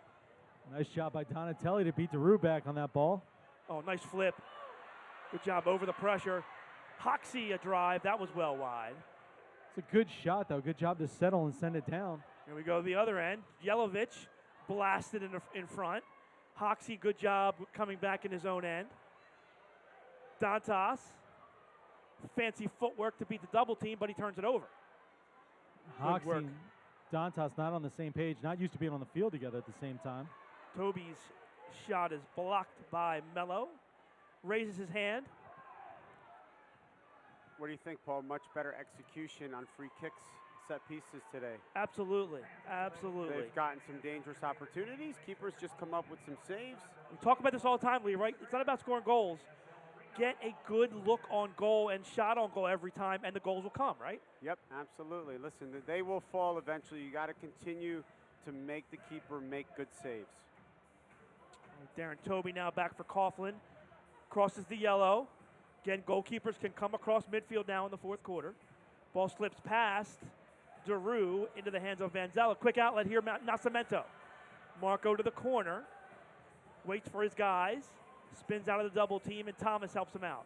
He got a little lucky there. He's got to read that double quicker and then get the ball out of danger. Pereira into the Utica City side. Plays for Nascimento. Raley on the far side. Blast rotation seems to have gotten a little messed up a little bit as we saw Hoxie and Dantas on the field at the same time. Adriano came on for Hoxie, and then Dantas had about a 10-second break before he had to go back on for Adriano. As the Blast bench looked a little confused with the rotation. That was because of the set piece. Because of the set piece. Yeah. Those guys were on the floor together on the set piece, and then once the ball came out, it was blocked. You know, you got to get back and play defense. Vinny now out for Dos Santos, but only about a 10-second break time there as he was a little unhappy about having to go back in that quickly. Well, it's interesting. Even though Vinny's back in, you still have Adriano running up front. No John Orlando today. You had obstruction there by Vitali, who took Dos Santos down. So it'll be a restart here for the Blast. So you got Diesel, Guernsey, and Dos Santos on the field at the same time. And it looks like Jamie Thomas is playing the defensive role. Two-man wall for Utica City. There's your chip across. Oh, good touch by Diesel and a great play by Coughlin to find it. Lee, you called for it earlier, and there it was. Yeah, I mean, we have enough guys on this team that have that in their toolbox. They can play that ball, and we have guys who can strike that. After you play that a few times, then you draw someone out, and then it creates angles in the middle. 5 minutes into the fourth, Blast holding on to the one-goal lead. Yelovich sheds Thomas. I was going to say, that's not a matchup the Blast won. That was a heavyweight and a lightweight. Coughlin. Manny Pacquiao versus Lennox Lewis there. Oh, Lucio with a nice pass. Guernsey gambled and lost, but Vanzella makes the play. Tackled away by Thomas. Now lead pass from Guernsey. Too far for Thomas, but Jamie keeps the heat on. Oh, goal! Dos Santos fights through Darren Toby, and it's 4-2 Blast. Great finish, but Thomas created that opportunity with his work ethic, with putting some pressure on the ball. He creates that opportunity. Now, did that go off of Toby, or did that go off of Dos Santos, or did Adriano kick the ball in off of Toby? I think Adriano got his toe on it, and then I'm not sure what kind of celebration that was. Time of the goal, 5:37. And the other thing you have to wonder, was Darren Toby a little hesitant with the 3 fouls? Oh, that's a good point. Oh, and you pegged it early, Lee. Dos Santos has come out here today and really been the energy guy for this team and been all over the field. Yeah, you could see it from the first shift. DeRue loses the handle in front, still loose. Nice work. Salas turns, shoots, blocked. Tavernisi shot, and Vanzella comes up with it. Great job being strong in the box by Raleigh. Dantas on a run. Then he uses the body to shield his defender. Ooh, tried to thread the needle for Pereira, but a little too far. That's a great run by Juan. The double came high, and he split him. Callahan with the turn, and puts it up over the net, over the glass in the net.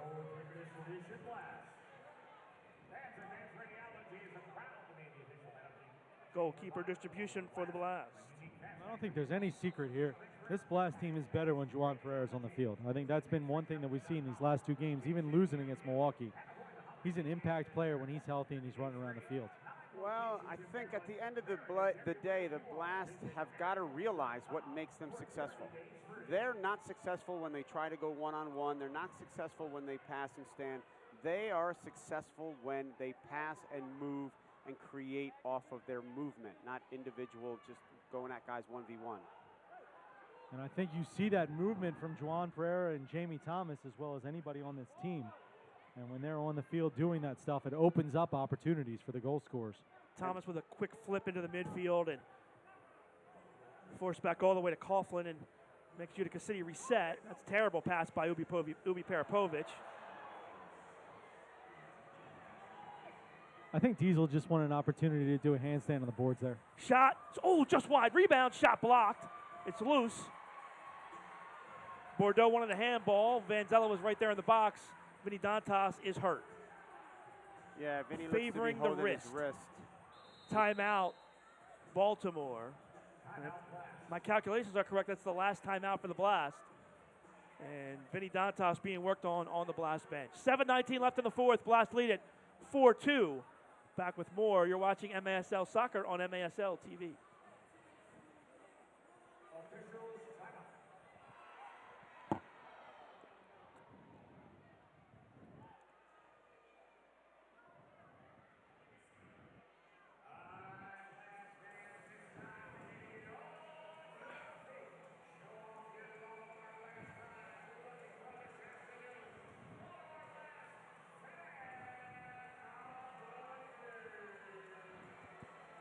Can we talk? Yeah.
Welcome back to Baltimore CQ Arena.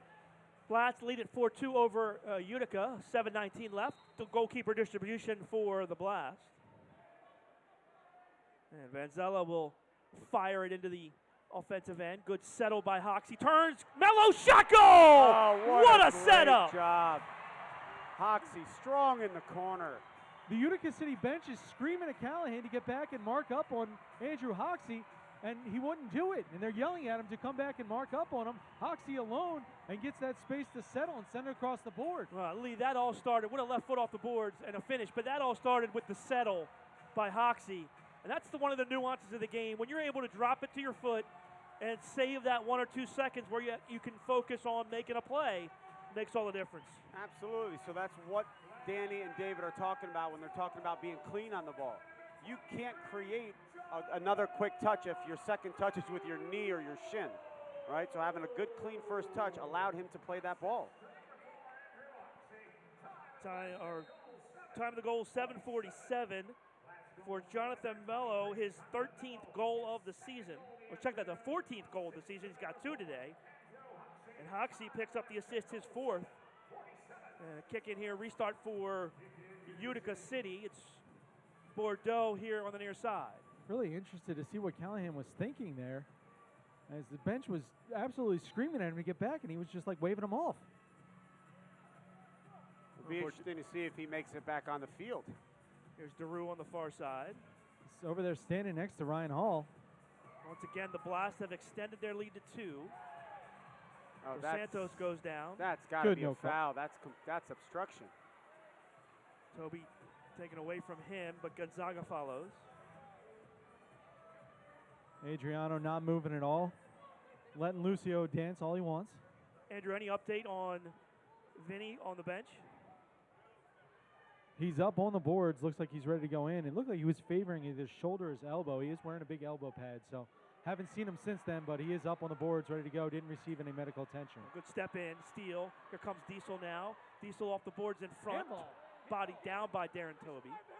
Bordeaux with a good turn. DeRue tries to come out. Good D by the Blast to recover. Toby knocked that ball down with his hand. It certainly looked like from this angle. No call.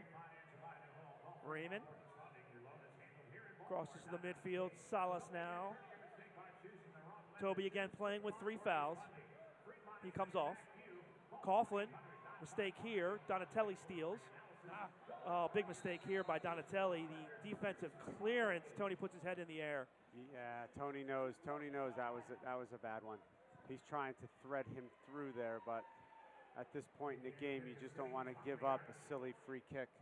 And with 5:51 left, chance for Utica here to draw within one. Ubi Peripovic and Gonzaga and Tavernisi at the top, all three with good, strong shots. And a foul called here, obstruction foul called on Callahan as he obstructed the wall from getting towards Salas' shot. It was actually a really nice, and if you go back like football, there was a fullback leading through. I mean, it was a hell of a block. Just the wrong sport. I'm not sure who was on the end of the wall there for the blast, but they were real. Maybe De Oliveira. Yeah, it was like it was Elton. Oh, wow. He did a great job of just being active. Bouncing left, bouncing right. Kind of, it made it really difficult. Now, Callahan has 3 fouls as well. Real short shift for him there. Darren Toby and Callahan both on the edge, and trailing by 2. You cannot afford to go a man down for 2 minutes here at this point of the game for Utica City. Coughlin, Yelovich turns. Good work by Rayleigh to clear. Donatelli on top of it. Dantas back on the field for the blast. Then he's got it. Turns, cross. Nice read there. Here comes Utica City on the counterattack. Yelovich, good work around Nascimento. Toe poke by Bordeaux. That's blocked. Great block by Nascimento. Boy, Yelovich really exploded there. That's really good quickness for such a big guy. Under 5 to play. Now, much like Friday night when the Blast trailed by 2, Ryan Hall will have to decide when he pulls his keeper. Obviously, another 2-3 minutes, though, with the chance here. Salas has it blocked. I would think down by 3, they're going to pull him soon. I would say. Oh, it's right down by 3. I'm sorry, yeah. Up, and there we go. All that time spent seeing old friends. Yeah, my bad. Lost track of the score. There's a fine there, right? Oh, by the way, look at here. Lucio steps on with the 6th attacker, so they'll take this offensive opportunity to get it. Lucio will step on off this restart. Chip, Callahan, shot. Manzella save. He's got an open goal. He lets it fly just wide. Oh, you got it. Williams kicking himself. He's kicking himself there. Lucio way out of position. Anything close goes in. Lucio was not getting that one. If Otto Orff is watching, he's jumping up and down going crazy. Because he throws that line drive and hits the back of the net. Well, he had a little more time there. He was rushing it a little bit. Lucio wasn't even past midfield when he threw it. He had some space to get it down there, but a little too excited to do what Andrew Coughlin did to him. Now, Manzella, he's looking to add that statistic to his repertoire. He hasn't scored a goal yet. Oh, he hasn't? No. Oh, yeah, then absolutely he's dying to put that in back of the net. Oh, here's a bad play by Lucio. Blast here should just shoot the ball. See, that's the thing. I always say, if they go 6th attacker, shoot the ball inside of midfield, shoot it at him. No, Jamie's actually got to do a better job there of recognizing it. The shot wasn't on. They had good defending there. He's got to hold the ball. They've got to hold the ball, get something out of it. You don't want to turn it right back over. Another steal here by the Blast. Thomas off the boards. Lucio runs him off. And, Mello steps in for Jawan. Under 4 to play. Blast by 3. 5-2. Trying to get their mojo back here as Utica City has gotten the best of them over the last few games. Well, no. Interesting part is, as bad as this has been, they win this game, they go back to 1.5 games down in the division, and they have one more head-to-head game up in Utica City. So they would control their own destiny if they can win out. Good save by Manzella. Another chance. He rolls it up instead. Thomas pushed off. That's got to be a foul. Oh, you got to be kidding me. Wow. That's a tough one. I don't think the fans are too happy about that call. Oh, wow. What a fantastic shot. Yelovich hit the inside of the post. Wow. Comes back out. Bent that one beautifully. How big of a swing would that have been if there's no foul call and then a goal 5 seconds later? Yeah. I think Danny's head might have popped off. Oh, Diesel stops William. It's late, and now he's wide right. So he's been wide left. He's been wide right. Vanzella's yelling. He's just got Adriano told him not to do that. Why? Adriano did not like the throw down there. Apparently, he I mean, knows look, he can't hit the net. Listen, if it's 3-2, okay, I get it. But it's a 3-goal game right now. You know, put it away. Here we go. Thomas, taken down. That's going to be 2 minutes, as it's Pereira that's taken down by Lucio. You know what, though? That's a great professional foul. He didn't try to hurt Juan. He just, he went and got the ball and fouled him. I got no problems with that. Here we go. No, I mean, this is last guy back, right? It's a shootout, correct? He's got to make this play. He has no choice. It's a shoot, yeah. It's going to be a shootout. That's the correct call. Coughlin will come back in. Donatelli against Coughlin.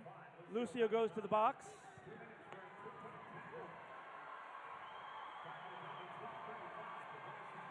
If Tony doesn't score here, the Blast go up a man for 2 minutes. Do you want to score here or have the 2 minutes power play? No, you want to score. Yeah, but then you get goal. There you go. Donatelli finishes.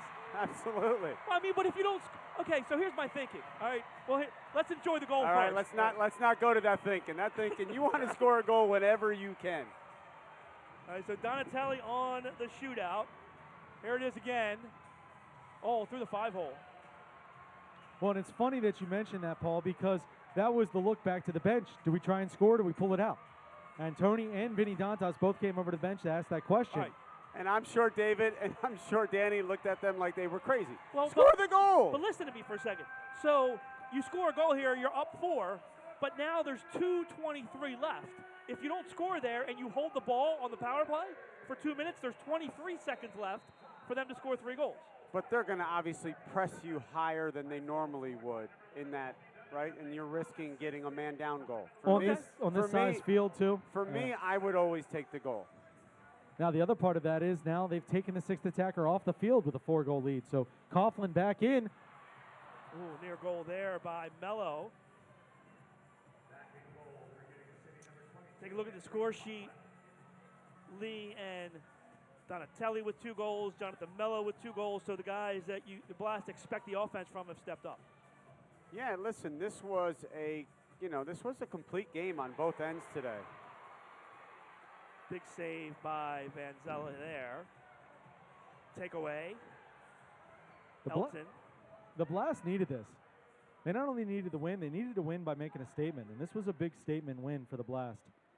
Saw a tweet the other day sent out that said the Utica City fan club sending out a tweet saying the 2 teams that have beat Baltimore at home are the 2 teams expected to go to the finals. And I wonder if Baltimore got a little tired of hearing all that after losing in the regular season. That's all just noise. I mean. Yeah, I think Danny and David have been in this way too long to to let that kind of bother them or to pay attention to that. Look, it's been a struggle for the Blast. The Danny and David have owned this and said, look, we own it. We haven't played well, but guess what? Well, nobody's given a championship trophy out tonight. So, Absolutely. You keep working hard. You just have to work hard to get better.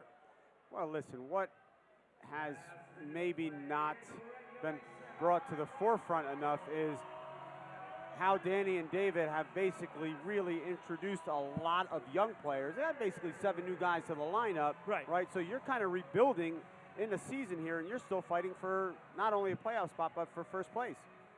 The Blast will come away here, 40 seconds left with a 4-goal lead. They will get that much-needed victory here tonight. Pereira taken away by Tavernisi. His drive off the post. Dos Santos kicks it away. You think he wants a goal here? He deserves a goal. Coughlin out of the net. Thomas shoots. That's blocked. Ball clear. 20 seconds left. Or I should say he deserves another goal. I think they gave that goal to Adriano, right? Yes. Dos Santos did get that goal. So, 2 for Mello, 2 for Donatelli. Dos Santos with the goal as well.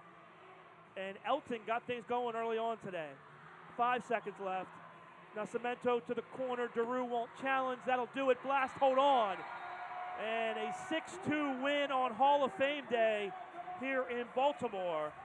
Blast moved to 10-6 on the year. Utica City drops to 12-5.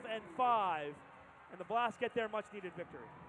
This was a complete performance, Paul, both on the offensive end and defensive end. Listen, they deserve this win. It was a good game, and both teams had their opportunities. But I think that, Baltimore definitely had some great opportunities. Great job by the Blast. the stats in just a minute. And listen, in true, we talked about this before, right? In true professional, what do you call it, performance, the players are shaking hands. There's no hard feelings. They battled each other. When they get on the field again, they will battle each other again. Yeah, great effort by both sides here tonight. As playoff atmosphere, no question. Both teams fought hard, and Blast just able to pull it out. There's a save of the game. Vanzella parries that to the boards. That was a third quarter save when this was a close game. And there's your save of the game for the Blast.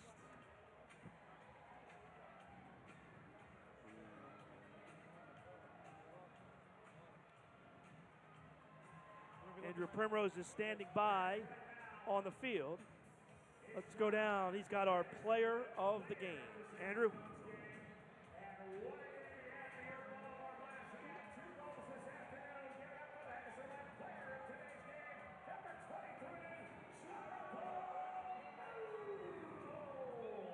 All right, our Henderson Webb player of the game, Mello, 2 goals tonight. Let's go back a couple weeks, 9-1. You guys are down here. You scored that goal at the last minute against this Utica City team. What changed in that time frame? We come with a lot of energy, these last 2 weeks we've been what we need to work. We're still a team that we, as coach say, we're work in progress. So every game we try to be a little bit better. So that game is past. We're not good enough. Today, I think we earned it. We run, work as a team. We try to get together. So we're still work in progress.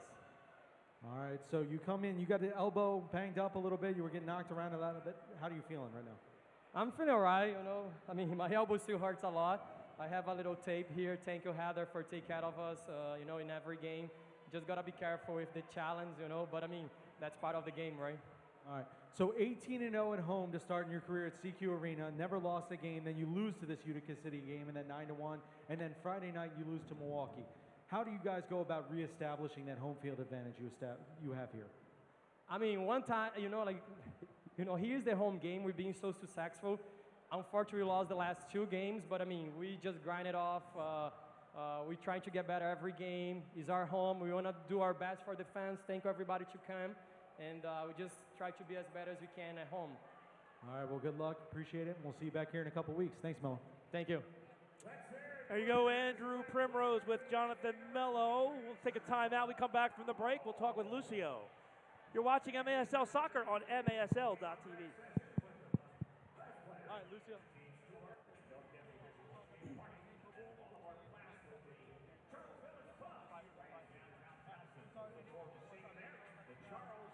All right, welcome back here in Baltimore. Blast win it by a score of 6-2. Let's go back down as Andrew is standing by with Lucio Gonzaga. Andrew? All right, Lucio, let's talk about tonight's games first. I have some other questions for you, but let's talk about the game today. You guys came into the CQ Arena the last time you played here. You won 9-1, dominating the Blast on both ends. What changed between that game and tonight? Well, we had the same plan coming in. Obviously the indoor is a crazy game. The bounces can go either way. We had a great game at that time. Everything fell, in our hands. And today they got a quick 2 goals, and then kept the momentum. So they had a good momentum going throughout the game. We had to chase them, and it's not easy. They're used to the arena. They're a team that possess the ball a lot. So I think they did well. They did better than we did last time. All right, so I know you played here in Baltimore, but now I remember Utica City, Syracuse, a lot of rivalry back and forth. This was a very physical game. Tempers flared early in the first half. Are you guys a team do you like the Baltimore Blast? Is this a rivalry? Or you respect them, obviously, as champions? But how are you guys feeling playing against Baltimore in a physical game like that so many times in a row? Well, indoor is physical. It's just the nature, But playing against the Blast is the rivalry. So we want to, make sure that they know that we're coming after them. So, but the nature of the physicality is just like, both teams are physical, and we don't step off. So.